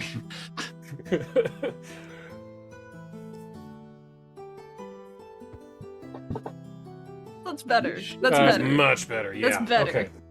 So Reese, how are you aiding Khan? Honestly, with any of the small details that she's doing, he's like writing down anything, like in everything at this point, because he has no idea what the hell is going on. But if he can help Khan, that matters more to him than anything else. So, taking precise notes, making sure she's not missing any details. So you're like taking notes, looking through books, looking Yep. things up? Yep. Good. Because Khan forgot something. It's in her inventory. It's I a have book. some of Villery's Not just poisons. Villery. You have a book given to you by Jophiel, the person who created that gnome in Corvosa, who created the cure for the blood veil. She's the one who told Khan that you needed the gold dragon scales in order to make that potion for Danny. Yeah. So here that somewhere. she could see her siblings. Mm-hmm. It's got a weird long name. I named it something wacky. But it's in your inventory somewhere. But you also, you do specifically have Villery's as well. Is this it? Oh, there it is. It's the very first thing in your inventory. Examinations of catalytic hydrogenation and inanimate geometrically pure stereospecific reductions. It's a book on alchemy and vaccines that Jophiel wrote. So, Reese, you would have found that looking for notes, looking things up, looking in books. And I'll say giving that to Khan as a reminder will give you a +1 to put you at just an even 40. Yippee! Because of specifically how Reese decided to help. Mhm. So that, I'm going to say, is enough for your basic cowpox inoculation. You managed to round up these townsfolk here. You find a sample near kind of the edge where it seems to be a little more dry. You take a lens and heat it up in the sun a little bit to make sure that the virus is dead, but the material's still alive, and scrape it together, make a little paste, put it into a little knife that you sterilize yourself, and how do you convince these people to do this? Because I don't think these people know what a vaccine is. They don't. you've And we made also it. aren't telling them exactly what's going Yeah, on. yeah. So you've done the crafting part just fine, and the medicine part. Now you got the social thing that you need to get through. Yeah, I put like a hand on Reese's shoulder, like, thank you for, getting notes from me, but I think that this is something maybe you can do and I can't. You almost throw up in your mask, Yeah. admitting that you can't do something. In fact, give me number one, Elliot, you're muted. Number two, Con, give me a fortitude check, just because it's funny. This one's not important. It's really funny. Reese is just like, yeah, of course, I'm Greer's man himself. Yes! Con, you throw up in your mask. Try admitting that you don't. Someone's better than you makes you hurl in your mask. Okay, yeah. Nat 2. So, Oh, would no. I be able to use society with this in level with them? Sure, I'm okay with that. Yeah, you can have a guidance. Okay. That's +1. Yeah, and Con, if you want to aid, you can. But how would you do it? I think Khan is going to, try to craft an easy to understand explanation of, we think we may have found, what made these animals sick and die. So, to prevent you from getting sick and dying, we're going to inject you with a little bit of potion. And it's going to help you and make you not get sick. Cool. Okay, so Reese. I like the idea of like, we're gonna give you a vaccine. What's that? Well, we take a little bit of the disease and we change it slightly and give it to you, so your body can build the antibodies against it. Like, you're gonna give us the disease, but if you just say it's magic, people go, oh, okay. Oh, okay, it's magic. Got it. Yeah. So just give me a regular medicine in the chat there, Con, to see if you're an aid. Alright. Come on. Big money, no whammies. Good enough to aid. So take a +2 total on your society and make it public there, Reese. Okay, plus. Yeah. And public, you said, for Yeah. society? Ooh, real good. Just Ooh, one. oh my gosh. 49. Yikes. Okay, so That's why I'm You like, s- against townsfolk, you critically succeed. Oh my You God. manage to. They know Lux Et Umbra at this point. They know Khan the Bloody. You've been there since the beginning. They know Zavid. They don't really know Reese that well, but you're with Lux Et Umbra. These people immediately line up for their vaccines within here. All save one, Mr. Devin McAllister, who is having none of your devilry, and he walks off in a huff. whatever. Go die. Devilry, he says devilry. Yep. Only one of them doesn't line up for it. That's fine. Reese Aw, doesn't care if he dies. Well, you shouldn't die for no reason. And I think Kana's gonna, try to persuade him. No. Like, yeah, you're like, listen, this is a potion of health, max health. Don't you want the max health? He goes, no, I'm an anti-maxer. No! That was excellent. Anti-maxer. Do another hero point. That was really Yeah, you get a I hero point for definitely that. agree. That's another hero Anti-maxer, that was a good one. All right, thank you. Racking up these hero points and going through them fast. It's the beginning of a new season, you might need them. So, Con, yeah, if you want to try and convince him, you're welcome to attempt it. Yeah, I guess she'll even ask, like, everyone else is getting a little bit of the potion. Why don't you want any? Well, if everybody else jumped off a bridge, would I do it too? I don't trust none of this stuff y'all are saying about this coming apocalypse. No end of the earth is gonna catch me. I got myself prepared out in the woods, moved out of my stupid brother's house. I got a Rastil on my side. That's what I got. Oh, You God, and I your hate him. brother are fighting?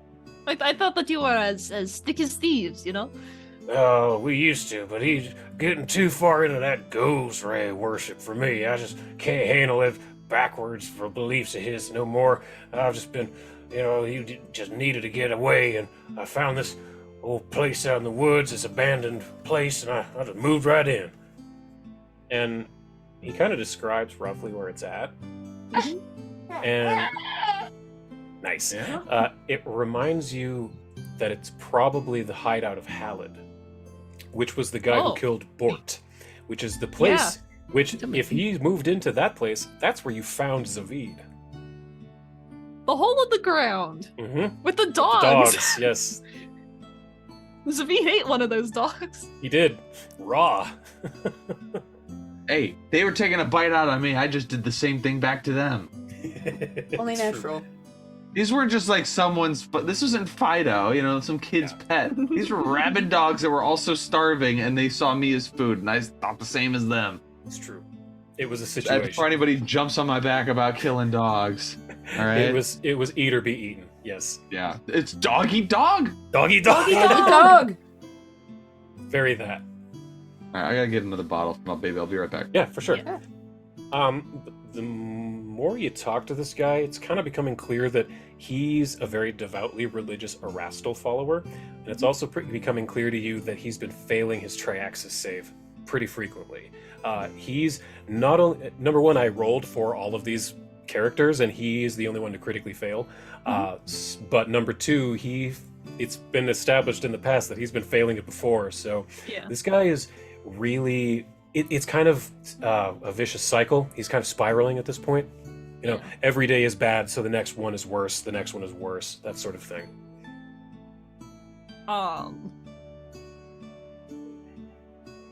I think Khan maybe maybe try to explain the moons, but I mean he's probably heard it before. He says that he doesn't want anything to do with us, but still she tries to explain, thinking that, if only I give him these facts, surely that will change his mind. Yeah, who's not motivated by logic and rational thought? Like that doesn't make sense. Yeah, I know, Clearly. right? Clearly. The best go argument will win. Go ahead and give me a diplomacy check in the public. Yeah. If Khan fails, I think she's just gonna stab him with the vaccine and let him go sulk in the woods. Checks out. Yeah, actually, Khan has the bedside manner of an assassin. Yeah, that's why she had Mhm. Reese talk and why she threw up in her mask. Yeah. That tracks. Yeah, that checks out. That checks out. He said, I don't want to hear nothing about none of these stupid stars. I got fertilizer to get back to making. As he turns around and begins to walk away, and you're welcome to attempt to stab him. Yeah, and just there's the slightest gap between his shirt and his trousers. And Khan pulls out the needle. Here, one second. This is gonna be funny. I actually literally have a thing for this guy. In the book, he is called Drunken Farmer. So there you go. There's Drunken Farmer. Oh, and let me make him off guard as well, because he turned around. He doesn't know that you're about to do this. Also, he's so low level. I think only a nat 1. But even then, if you got a nat 1, one, but still probably normal succeed. hit him. Yeah. He's creature level -1. This is just gonna be funny. I just want to see these numbers. This is gonna be funny. I guess I'll do the unarmed roll, since this Sure. is just a normal makeshift syringe.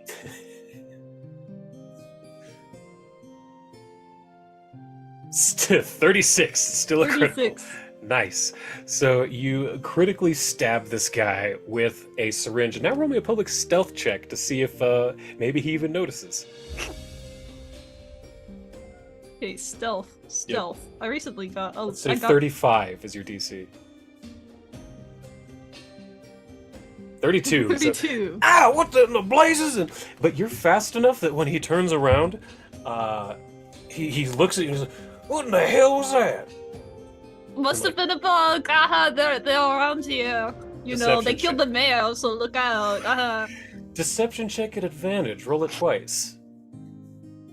Hell yeah. This is That's really because fun. that is very true. They did just kill the mayor. Yeah. Deception. And Deception 2. Okay, 34 already. 34. Yeah, you might be right. Well, I got my eye on you. And he walks off, rubbing his lower back. Yeah. You want to know what his AC was? What? 13. The worst thing is too, when if it did break out and nobody gets the disease, he's gonna be like, I didn't even get the shot, and so I didn't need it. I didn't need it. I have an immune system. Dirt, dirt, dirt. So, yes, you managed to get everyone inoculated, even Devin's hard-ass McAllister.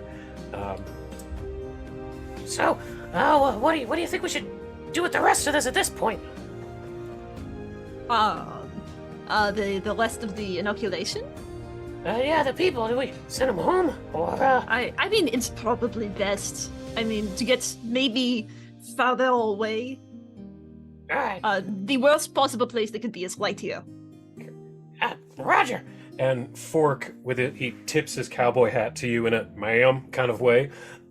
Excuse me. And begins, All right, everyone. Nothing to see here. Let's go. Let's go.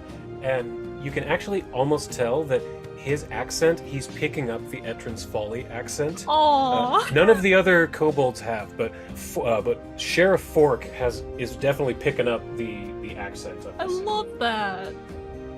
Yes. And there we go. So all of the people, I'm just going to make them all disappear at once because it's faster. There we go. But they do eventually disperse after Sheriff Fork gets them to do so. And shortly thereafter, once the people are straggling away, wow, Pipette does appear back. I managed to get it. I have not been home in so long. It was very nice. It's a bit of a mess. I cleaned up a little bit for when we get there, but that's what took me so long. Apologies.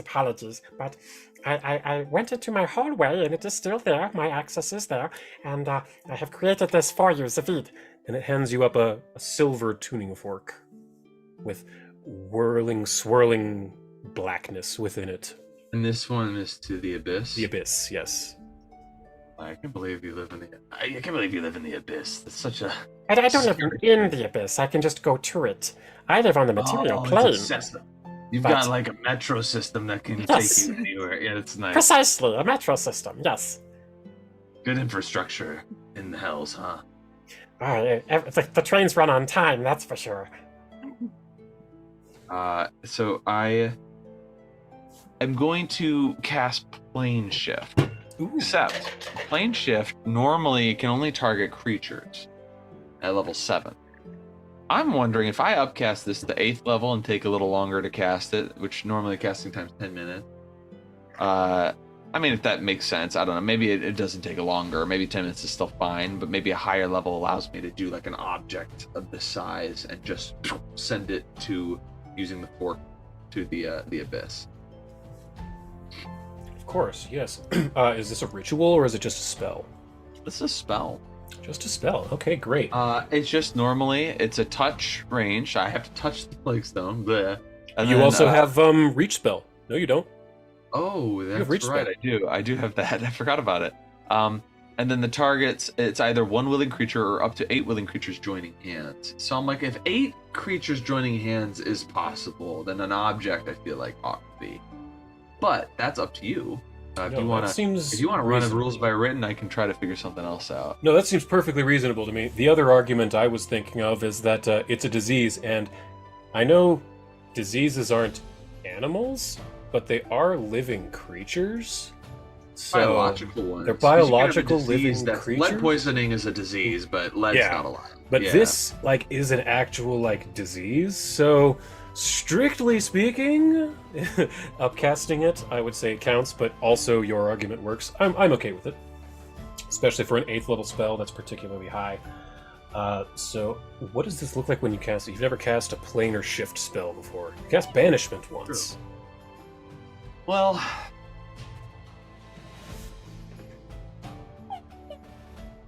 you good? Have her on the changing table, wait for the bottle to heat up. She was getting fussy. I start casting the spell kind of in a way that very is normal for Zavid to cast. It's like the shadows grow darker and longer. It's almost as if the lights here dim. Like you look up, you can still see the blue of the sky like it's daytime, but it's like someone's turning the brightness down on a TV. I Like, can help. yeah. It's just getting kind of a little bit more contrasty. And then as, through the midway point, the tuning fork starts to, and there's this tone that sort of rings out. And I imagine for the Abyss, the tone is this discordant, almost like, okay, anybody play Doom? The newer Doom games? Not the newer one, old. Mick Jordan or whatever, his freaking like the weird like metal chainsaw through the many different distortion effects. It's like one sustained sound of that kind of sound. Boom, starts low and starts to like reverberate and get like louder and stuff. And as that's happening, the shadows start to disconnect from the things that are casting them and kind of swirl around the target here, the plague stone. So it's like this swirling vortex of shadows. So if we were to use this, we would travel in a sweet ass shadow tornado. Is basically how we would get to places. However, since it's not us, this thing is being. Has anyone, another reference for a good like reference point? Has anyone ever watched the Bitey of Brackenwood animations on like Newgrounds? I loved Newgrounds back in the day, but I don't think I know that off the top of my head. By Adam Phillips, Bitey of Brackenwood are these like very high quality flash animations. They look like cartoons that have been animated for TV. Like this one guy did, it's crazy. One of the cartoons called Battle Against the Yu or whatever. So in the last cartoon gets knocked out. This one, these little dudes, these little shadow people turn into a swirling shadow. And as the shadow like goes above him, the surrounding area turns into, looking through the shadows, he sees a completely new realm. And he looks up and can see his own sky getting smaller and smaller. And then Bitey jumps through the top and is able to escape. Like that's how he doesn't get taken. Sounds awesome. This is the kind of effect that is happening to the crystal. Yes. And as the spell begins to conclude, the words of power for the final like incantation sort of echo, almost like a thaumaturgy effect. And this thing, you see, starting from the base all the way to the top, just like the shadows scoop it up and disappear, and then the light returns. And there's just like a big old dent in the ground where this thing used to be. If it's successful, I'm assuming this succeeds. Yeah, I know. I think your bottle's ready, so I'll be right back. Oh, you're muted. Sorry, I'm trying to do something cool really quick. Can I reverse it? No? No. Okay, never mind. That won't work. I was trying to make just a black square in the center, but I can't do it backwards. Regardless. So, Zavid casts this spell, and everything goes swirly and black, and you hear a clapping noise as the swirling vortex collapses in on itself, and where once stood the Plague Stone is now a steaming hole in the ground. It's almost as though someone took a large bowling ball or a large sphere and just indented it into the ground. Just a sphere of thing disappeared, and it is no longer there. The big patch of dead plants and animals are still there. The one bird that was on the Plague Stone, however, is also gone.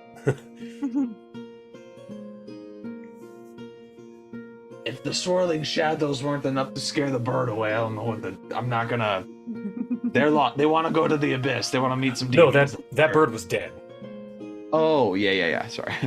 I was like, this bird's just like, just like looking around and not realizing what's happening, and everyone's trying to shoo them away. Go, get out of here! And the bird like is not be free, moving. be free. Ha! Be free. I figured out how I can do it. Here we go. Baby, what are There. you doing? Does that look correct? Yeah. It looks like a big old black there we pit. go. That was what I was going for. Or, yeah, close. I mean, Here- what we know it's gone. We know it's gone. Whatever. Something like... Whatever. I can't do it. I can't get it right. Either way, we get it. Either way, you get it. It is gone. You have gotten rid of the Plague Stone, and Jimothy comes up to you and says, That was incredible. I had no idea what I was going to do with that thing, Con. I was racking my brain going through every book you'd ever showed me every lesson you ever taught, and I had no idea. It's amazing you guys came in when you did. It's lucky. It's good timing. I'm glad that no one else has to get hurt. Yeah, absolutely. But I was worried for those townspeople, I guess. But what do we do now? Do you think it's safe to leave this area? It needs to be cleansed. Maybe we can contact Dirge to come in and work some druidic magic, cleanse this area. Definitely, it should still be quarantined. Yeah, it's not going to spread, but anyone who comes here is still going to get hurt or sick. So You even could Mork's condescend it to Dirge if you wanted. I'll do that. We don't. If we want to roleplay, we can, but we can move on too. Just We can move on. But yeah, you can let him know that you're gonna need. Well, he knows what the Plague Stone is. He was here, so he lets you know that he'll be there as soon as he can to help cleanse that little area. But well done, you've finally taken care of the Plague Stone. Friggin' 12 levels later. Took us a while to figure it out. We were kicking the can down the road until the can started to like tatter and leak, and we're like, ooh, okay. Oh, maybe. Kicking the plutonium can down the road. But yeah. Something tells me we shouldn't be just waiting for something to happen, because whatever happens isn't going to be good. But cool. I'm glad we did something. I was going to ask at some point, like, should we take care of this? Like, can we do a side quest? So this was nice. Mm-hmm. It's just funny that you guessed it right off the bat earlier. I was like, wow, that was a really good guess. If you had no plans for it, eventually I would start to like talk about like I want to come up with a permanent solution for this thing, because it makes me nervous just having it here, you know? Yeah, it's just you coincidentally happened to guess what I had prepared for the day. So yeah, are you heading back to Shadow Valley then? Is that the plan? Yeah. Okay. So you can go ahead and close out of the Plague Stone map now. And you and all the kobolds make your way back to Shadow Valley. It is very similar to how you left it, but Khan, you've already seen the differences.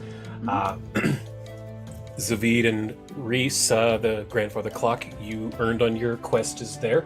And Zavid, there is a large wooden box addressed to you from the Cheese Wizard of Absalom in the main living area. I'm gonna say no. I don't mean to be rude, but I'm hungry, and this cheese is calling me. So I'm going to go check out my areas, and then after I eat, I will rejoin you all here in the common area.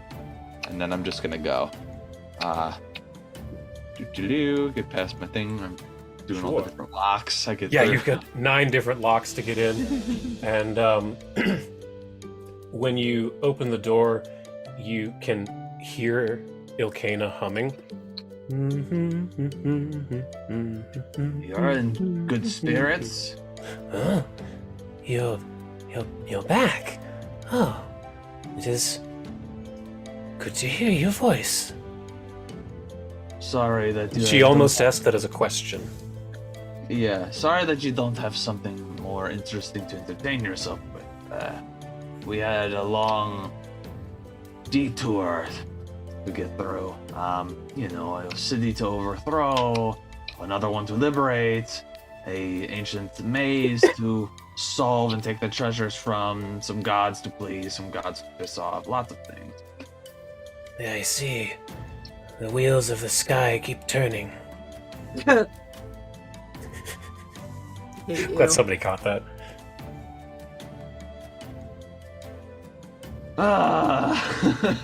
That's stuck in my head. Good. Rolling like a river. And I think I'm just gonna take that brain jar and go into like the tunnel. Cool. Meet up with my little ghoul and see what's going on. I can drop you there. Where in the heck are you? There you are. Pop. Yeah. Is that the ghoul making noises? Yes, that's the ghoul. Absolutely. But you come in, and this part looks much the same as when you left it. There is a large table that you told the ghoul to put out in the main room, but beyond that, it looks roughly the same. I'll set down Ilkana's brain case. Okay, And I'll say, I'll be back, check on my minions, and we're gonna start getting your body together. How's that sound? Exciting? Finally. I've been trying to be patient. It's been very lonely here. Well, you've been undead for a long time. It's probably something you're used to. Hopefully, you won't have to deal with it for too long. Yes. Here we hope. And there we go. I put her up on the table for you. Yep. And just because I love this art so much, Ilkana Alinor, the White Mother of Isker, was the big bad at level 7, and Zavid removed her head and had help from Reese, Khan, and Frag to put her brain inside of a jar, and it looks like that with a blue liquid with electricity running through it. I'm a good guy. You're a good guy. We're the heroes. She was a war criminal, I'm to be good. fair. Like she was a serious war criminal. Yeah. She's also not nice. So No, she's the fine. worst. All She's right. fine. It's fine. But when you get to your little boat, this is when you see something different. You definitely do see your blood ghoul, but it's 200 feet down river from you. It has expanded the tunnel greatly at this point. You can clearly see that it would be enough to get a boat and several people through it, probably all the way down to the river, if not most of the way. Okay. I go to the ghoul. Do we have a name for the school? I completely forgot. No, you had not named the ghoul yet. Let's see. She looks like Melina from Mortal Kombat, so I'll call her Melina. Nice. Go! You are now named Melina. Come here. She wanders over to you. I might have some extra meat from the pack of clothing, something I might You have do. kept. You have human bacon, you have the Humacon, and you have some lizard folk tele mignon. I say you've served me well, so for you tonight a feast. And I produce these humanoid meats. But after you eat, you're gonna wash up and we're gonna get you a new set of duds because you look like absolute hell. I need someone who's serving me to actually look pretty decent. So we're gonna shopping spree after you satisfy your hunger. Makeover montage. Make over the blood ghoul. And yes, as the image shows, she's wearing raggedy rags and just blood kind of seeps out of her fingers, toes, and mouth at all times. There's not a lot you can do I about think that. we're not going to be able to do anything Mhm. about the blood ghoul stuff, but like Yeah, but the clothes. the actual everything else, like yeah, get you in like some cool like villain minion garb. You know, you were going to be Absolutely. the first of many. Yes. Speaking of minions, you also brought along with you Onk the Mummator and Chompy the Mimic. I need to bring them. Aw, old friends. That's right. At some point, I'll add them to. They're here. I'll add them to this eventually, but they're with you as well. Yeah. Awesome. So you are going to be doing the Ilkana's body. Is that correct? I think so. Can I get I want to see if I can get something sent to me from Druma. Or from Ma'at if Ma'at has access to this, or from our sea serpent dragon friend if they have it in their horde. I would like a scroll of teleportation circle because I would like to make a permanent teleportation circle in my lair that leads to the genie city. Shimon-sek. Yeah, that'd be very helpful. So that I can get any of Or the that meat. humanoid meats and stuff sent directly to me Sure. across the ocean. Yeah, you'd be able to get one of those scrolls from Druma fairly easily. Just Lord Maris would be able to hook that up. Yeah, so that's something I'd want to like at least get her on the horn and get that set Mhm. up. 'Cause Sure. I'm good. It's gonna be fine now, but going forward, if I don't have a steady supply of stuff, it's going to make my minions a little erratic, and I don't want them to be a danger to anybody. So That's a great not point. that I'm worried not that I'm worried that they would disobey me, but if I don't explicitly tell them every time I give them an order that you can't eat humans, they might try to twist it if they're hungry enough. Sure. Now that's a great thing to be thinking of. So Maris can set up getting you a scroll of circle of teleportation. Okay. But yeah, I'm gonna start getting the beginning workings of the body together. That's gonna be just like most of the non-organic stuff that I'm gonna need. But I think we both talked about a little bit like we wanted to do a flesh golem because I kind of wanted to do someone who looks like Elkana. So it's like Elkana is back but has been repurposed to be a force of good, or at least something productive to the world and not something destructive. But then you found some art that was like, I have either one. Either way you pick, I have art for it. I think, Either direction. I think the way that if it were Khan would make the more Arcano Golem. Yeah. I think for me, the Flesh Golem is definitely Zabit style, and I just want to make a Frankenstein's monster, but it's actually like a former villain turned. This is our Vegeta or our Piccolo. It's Vegeta. It's totally Vegeta. No, that's totally fine. I found good art for the other option as well. You've returned, Kakarot. So, hey. Let's see. That's a ritual, correct? Making a golem?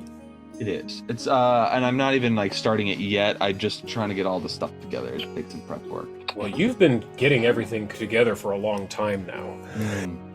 Probably true. Yeah, I mean, if I have all the stuff, then we can do the ritual. Yeah, you basically do at this point. You pretty much just needed time to work out the verbal and somatic components, the magics that you need to put in it. You have all the material stuff. But what you need is your secondaries. I assume, because you could have Khan or Reese, or you could have any of the other NPCs. Saranulia might not be too into it, but any of the others. So Saranulia might try to burn down your lair. Something funny about just like The idea. like that really annoying friend that's constantly inviting her to like necromancer get-togethers and stuff like that. Like, come on, it'll be fun. You're like, I hate these types of things. I'm like, you're my sworn enemy. Like, no, we're friends. It's fine. No one's gonna make a fuss, and then every time it's a disaster, but I still invite her. I love it. I don't want to jeopardize this though, because like she's gonna see the giant mummy, she's gonna see the mimic, gonna see the blood ghoul that looks like Melina, that's eating what looks to be like humanoid flesh, just watching like, I'm tired and hungry, I'm just gonna watch this. And then we've got a body made of body parts here with somebody's brain. By the way, the brain was someone who's like a fucking mass murderer, war criminal. And we're gonna give them a new body that's gonna serve me. You want to help? So like, I feel like as funny as it would be, it would just sabotage everything I've been working for, and I don't want to risk it. Instead, I think Khan. I mean, what didn't we like work something out where it's like there was something each of them could do that would help? Where like, Khan, your expertise in crafting is you can like, because of what you learn from Archibus. No, not Archibus. Jophiel? Wait, which one? No, the Carl Sagan guy. Oh, the artifacts Glastwick Finibus. Man, these gnome names are killing me. I played gnomes in World of Warcraft and D&D my whole life. I love gnomish stuff.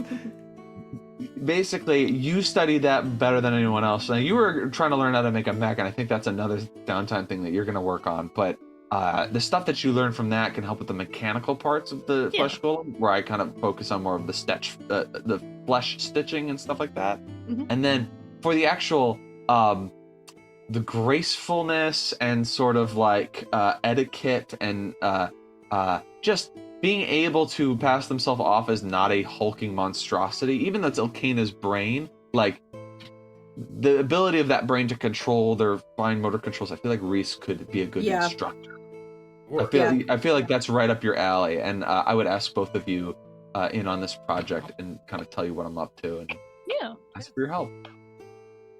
Put them on the map as well. We can just say this is. There's Khan. I'll also tell you each, just you two, only you two can know how to get past the booby traps if you need to get back here for some reason. Gotcha. So yeah, I have this like compound that you maybe knew about but have never seen. And now you're looking at here. There's like this tunnel with like little everlasting lights, kind of decorating the wall. We've got like an operation table with all this equipment. I've got several minions here, and I'm just like, I promise it wasn't meant to be a secret forever. Anyway, I need your help. Well, I mean, it's hardly a secret. I mean, we all worked to reanimate her brain. It's true, and also your lab is way more well equipped than mine. I made mine from scratch, so don't be. Yeah. Anyway, You literally scratched out this. I promise I won't be judgmental this time. yeah. You just like. That could be more efficient. And just like not saying much. I'm just like a little tacky, but I guess it works. I guess we have no other option. And I'm like trying to impress. I'm like trying to impress Khan. Like I have a lab. Look, see. But yes, I guess whatever check you guys want to make, I guess crafting for Khan and for Reese, maybe society. That's your bread and butter, honestly. That is. Those would be perfect. And they can both have guidance public. Oh shoot. Yay. Okay. No, that's fine. That's fine. I got it. Yeah, that was a decent roll there. Reese, you got a 44 as a natural 14. 46. Khan critically succeeded. I was looking for 45. All right, 35. I mean, but Zavid. No, wait, wasn't there an ability that if the two secondaries critical succeed, don't I have something for that? If you want to use it now, you have the card from Abadar. It's Abadar, Lord of the First Vault. It's in your inventory. You were thinking of using that on your staff. For the staff. Yeah. So you could use it now. This is 100% that situation. But you were planning on using that for your staff originally. I have 2 hero points. I'm just gonna wing it. Okay, We're cool. Gonna wing it? All right, so they both crit, giving you a +4 total. You're looking for a 39. All right, I'm gonna guidance myself for a +5. Okay. Let's do this. Epic music starts playing. I'm like working, and I've got our Chompy has like a little handkerchief on his tongue, and he's like wiping the sweat from my brow. It's like working. This is gonna be crafting, yes? Yes, Nurse Chompy. All right, let's do it. +5 to this. 40. What did I say? 39? Yeah, I said 39. I did. That's a success. Does it matter if I critically succeed, or do I just gotta beat that DC? You just need to beat the DC. But if you crit, she could be. I'll throw in a little something extra if you can crit. Okay, hero points only go for the highest Yeah, roll, right? only the highest. If you fuck up, I won't count it against you. Let's try it again. I think I can do it. You need to get a 49 total. So I think you need 49. Like a 19. A 19 or a 20? Yeah, 19 or a 20. Not you have a 10% chance. So I get 2 rolls here. Yeah. So let's try it. Come on, Daddy needs a new cool ass fucking +5. almost 18 nope. Still wouldn't have been high enough. 18, no, it was close. But yeah, you can try again. +5.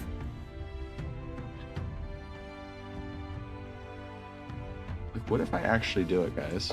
What if I actually do it? What if you? Nope. Nope. Right. If I give you my hero point, I love playing the numbers. I think it'd be really This is like gambling. Let's go. Hey, it is like gambling. This is why I need to give up more hero points. Let's see, crafting. +5. You're looking for a 19 or a 20. Ooh. Still not. Big money, no whammies. Hold on. One more. Oh, let's go. No whammies. You said it. You said it. It's no whammies. No whammies. Work. Oh, it was almost there. I saw the 20 and my heart stopped. I thought it was it. I thought it was there. I thought it was there too. No, that's a ton of hero points. All right. So I won't give 40 you. is a good though. good. So Yeah. That's good. Yeah. So, Yeah. Khan is helping you with the metal parts, the bone stitching. You're reconnecting the nerves, all of this stuff that you learned from the Cogito Machinist, and you're infusing this with shadow magic as you go, just pulling the shadows from the walls. You're pulling from Reese and Khan's shadows, and like a little bit of this here. I took a note from the shadow golem. Like I would never rip someone's shadow from them, but shadows from inanimate stuff when you're creating new life, like that's fair game. Yeah. I think maybe I would have like weaved that in, like, oh, that could actually bolster them a bit. Yeah. So you're taking shadows from inanimate objects within the room and kind of weaving it and using it as the thread on your sewing when you're stitching together the body. So she's stitched together with shadows. And the last step is removing removing Ilkena's brain from the brain case, putting it inside of her skull cap. And eventually I want to roleplay the hero point thing real quick of just like you kept coming up with ideas of like, what if we made the arm like a cannon or something? Or like, what if we had like a, like Inspector Gadget ideas of like, what if we had like a helicopter thing where they could like Reese just fly? goes, what if it's a knife? What if she had like rockets in her shoes so she could fly? And then when she runs out of fuel, like spring feet that allow her to jump super high. Oh my god. Or like extendo arms. So like Oh my 10 god. 15 foot reach. And we had all these ideas and we like just none of them work. Since Reese, you gave us the last hero point, I feel like you would have brought us back down to earth, like me and Khan with all these ideas. Like let's dial it back. Let's bring it to something that's actually going to work for sure, and not a crazy idea that could fail and compromise the whole thing. And Reese is just like whistling as you guys are working, and it's the Inspector Gadget theme. Excellent. So you take several hours to do this, and eventually, as you're weaving in the last bits of the shadow, speaking your incantations, the eyes begin to flutter. And on the table, you see the new body of Ilkena Alinor, Flesh Golem, White Mother of Isker, and Zavid's new minion. Okay, alright, so I also have stats for her. do you know where you got this image from? Don't say it if you do. I know, kind of, yeah. Okay, because I know who it's supposed to be. I don't know specifically where it's from. it's interesting. I'll tell you about it afterwards, because it's definitely, this is Chris Estrada, my dude. Yes, that I know. It's Curse of Strahd for sure. But it was the best. It's difficult to find non-sexy art. It is. really hard. I noticed that too. Yeah, I had so to make this- well, I'm not gonna say it because Yeah, that's so this was all right. this was kind of the best I could do without it being just sexy golem, Yeah. But I have just dropped Ilkena's stats in the chat there, and she eventually, her eyes open and she looks up and says, "Where am I?" You are at Shadow Valley, the base of operations for the group that I am a part of, Lux Et Umbra. And because you serve me, you are now a part of it too. You may rise. She sits up where she, from the table. I actually even have there we go, an icon for her. Nice. Yes. Customary. She's alive! I had to get it out of the way. I guess I've been working on this for so long, the hype kind of wore off, so I'm like, just a little exhausted now. But I will say this: your name is, or was, Ilkena Alinor, right? Yes. Okay. However, Ilkena Alinor was the White Mother of Isker. Isker, a terrible, terrible person who served the demon shacks, right? Mm-hmm. I'm just pulling Yeah, from no, memory. you did. I That's have to right. constantly check. And you are no longer that person. You may have their memories and their knowledge, but hopefully you no longer have that motivation. You have been given a second chance at life, a chance to atone for the things that you have done during the time that you were a living creature. Well, living. You were still undead, but you were not passed on through Brasma's boneyard. You are unique. You are a golem with a soul, which means that you have a bit more free will than a golem without. I will allow you to be autonomous, do the things that you want to do within reason. If you do anything or want to do anything that could be a danger or a harm to myself, to anyone part of Lux Et Umbra, part of this compound, any guests we might have here, or anyone else that lives in Etrin's Folly or elsewhere, any innocents that are not explicitly our enemies, you must consult with me first. You cannot act on your own in this way. I'm basically giving her these directives of like the first, the second laws of robotics. Laws of robotics, yeah. So that she can act autonomously and not be just standing still forever. Like she can do her own thing, but giving her like guidelines of like, I don't trust that you have just had a huge change of heart just because you went into a golem body. These are little safeguards that give you spoken parameters to walk around. And hopefully Pipette is here giving me a bit like of like if I miss anything, yes. like look at the clause of this. Oh yeah, and The and also, legalese. Yes, Yeah. the disclaimer here, and then yes, this got the. but essentially, what this could allow her to do is basically be the defender and de facto leader of this place, since the kobolds are now spreading their influence outside of Shadow Valley. I don't want her really venturing too far outside of Shadow Valley unless I like need her to. I want her to defend this place and the people that are staying here. And that can free up the kobolds to, you know, pursue what their interests are, or expand their cult. Who knows? I could also, I feel like Kana has so much knowledge and skills from her life. She seems like a really competent person. If she wants to like upgrade the traps the kobolds did and make them actually like deadly like villain layer traps, like be my guest. Just let us know what changes you made so that we don't accidentally like hurt ourselves or somebody else. You see, Zavid, I believe that we need ominous spiky towers added to the fortifications. You're right. You're so right. Oh, you're I so knew right, this was a girl. good I'm so idea. happy I brought you back. I love that you're yeah. turning Shadow Valley into just this dungeon.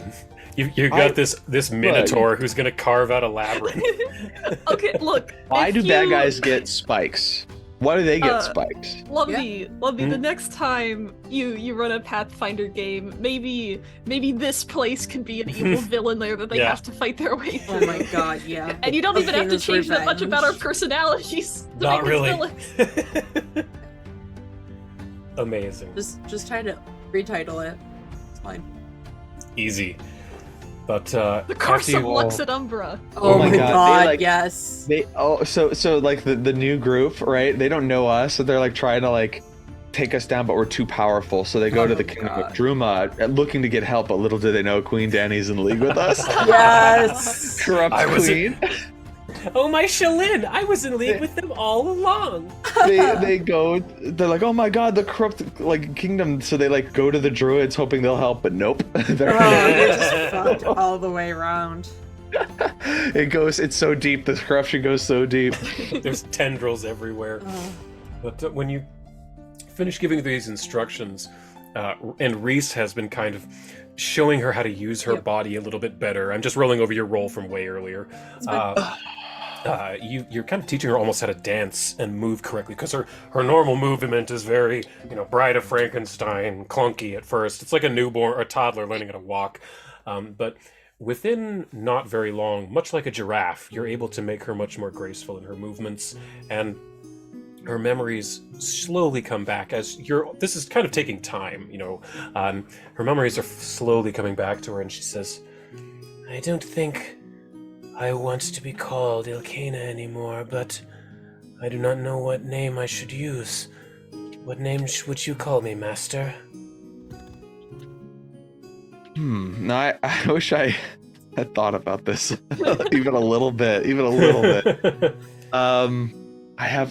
Ilkana's always had a name. Spell it. Can you spell it for us? I can. I'll Just put it in the reverse chat. the letters. Ilkana. Illcayna. Ilkana. Oh, okay. What's the last name? We're gonna I am Lord Voldemort this shit. Alonor. Alonnor. Make a what is it? An anagram? Yeah. I was always so bad at Anagram anagrams. maker. Oh, hey, good call. I'm letting a computer help me out here. It's not generative AI. It's fine. You're just typing into a little keypad that Con has made. It's solely an anagram maker. It doesn't do anything else. That's all it does. I'm gonna Anagram. use my inventor feat to make an anagram generator. Oh my god. Throw me a crafting check publicly for just this is fun.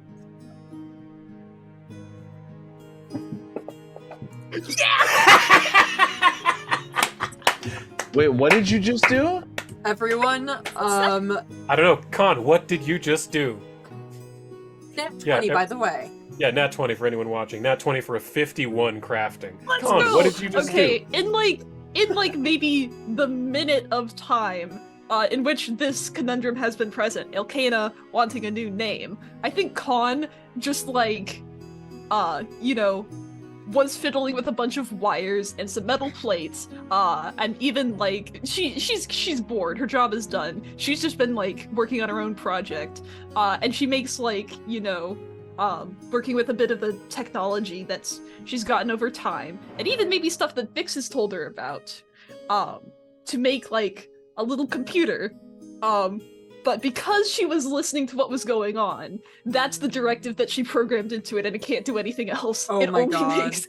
makes anagrams. Vix, And she it just is- Go ahead. places it in Zavid's hand. Oh. It was determined that you at one point had organ sight, and you looked inside of Bix, and you saw all that computer shit. Yeah. And there's no question that you also looked around at all of the technology he had at his shack, which I don't know if I said this explicitly, but a lot of the junk around his shack was parts from the ship that he came to Galarian on. Mhm. So you would have some just pieces, parts, and scraps of, this weird Castrovelli alien elfish technology. So with that nat 20 for a 51, yes, you do exactly that. And Zavid, an anagram maker. It's all it does. But That's all it does. It will not do anything else. I don't want it to do anything You can have else. that. No, I'm gonna put that in your inventory, and that is all it Hell will yeah. do forever. Amazing. There's a lot of good ones here. Here's one. I'll put it in the chat, but it's this is a cool little elven name, Kayla Laniloran. Ooh. Ooh. It's very elvish. Mhm. If we don't want that, there's a lot here. Let me find another good name here. Yeah, put a couple. Do I have a? Hmm? Can I do? Wait. Can I do? I can. Oh my god, I can. Let me type. What can I type? I love the timing on that nat 20. God, I That's love perfect. nat 20s on really stupid shit. Uh-huh. It's so great. I love when that happens. So I guess I can't do that. Oh, do what? sorry. I'm trying to figure out. Well, I could do that. Loliana something. Ooh. Loliana. I wanted to do Liliana because Liliana is a character from Magic the Gathering, a necromancer who Yeah. starts off very amoral and selfish, but then it starts to have a change of heart and becomes a hero. So, fuck it, Liliana. Yeah. Her name's Liliana. Liliana? I wanted to be Liliana, yeah. Okay. Liliana what? Or just Liliana? And I can change that on the fly. How do you spell it? Lili, Lily, and then Anna. So it's one word, Mhm. Liliana. I love it. Last Yeah, that's a name? pretty name. Do I have a last name to give her? I don't think I have a last name. Zavid doesn't have a last name. He's just Zavid. That's the only name the cult gave you. The Children of Cabriri, I believe, is what you called them. So then he wouldn't know to give a last name, really. He'd be like, That's it's okay probably- if you normally don't.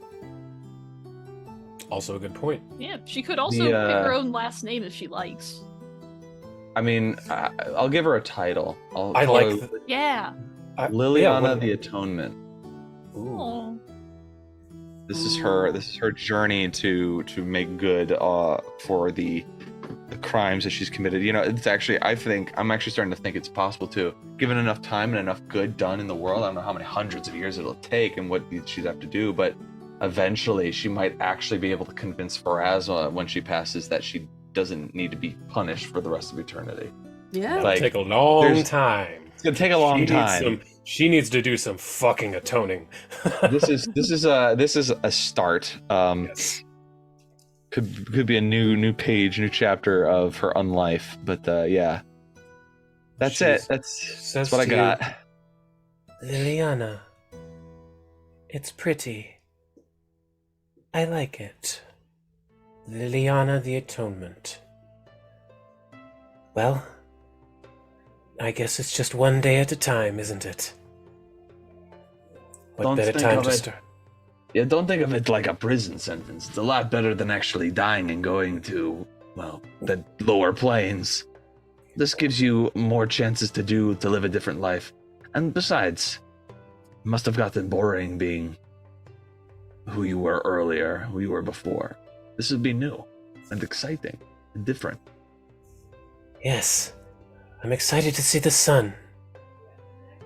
Yeah, go ahead, go outside. Take it in. And she But looks like, at you and says, what about Sarah?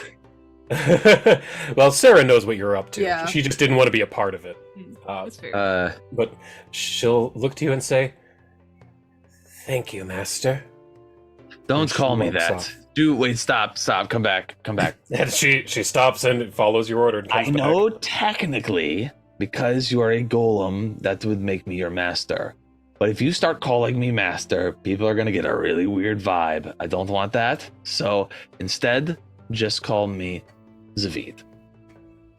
Yes, Zavid. Now you may go.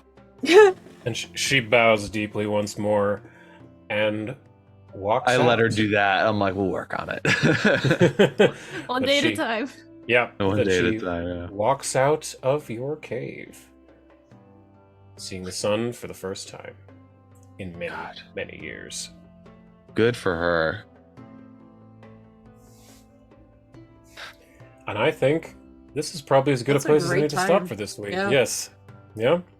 So I'm good for next week. What do y'all think for the moment? Should be fine at the Tentatively? Should moment. be, yeah. Cool. Yeah. All right. So tentatively, we're on for next week. We'll see what goes on from here. If y'all have more downtime stuff you want to do, hit me up. If not, I know what's the main fun is going to be. So I have two things. But if you have other stuff you want to do, hit me up in DMs. But anyway, hope you all will join us next time. Same bat time, same bat place. Have a great one. Thanks for joining us. Bye. Bye. See ya.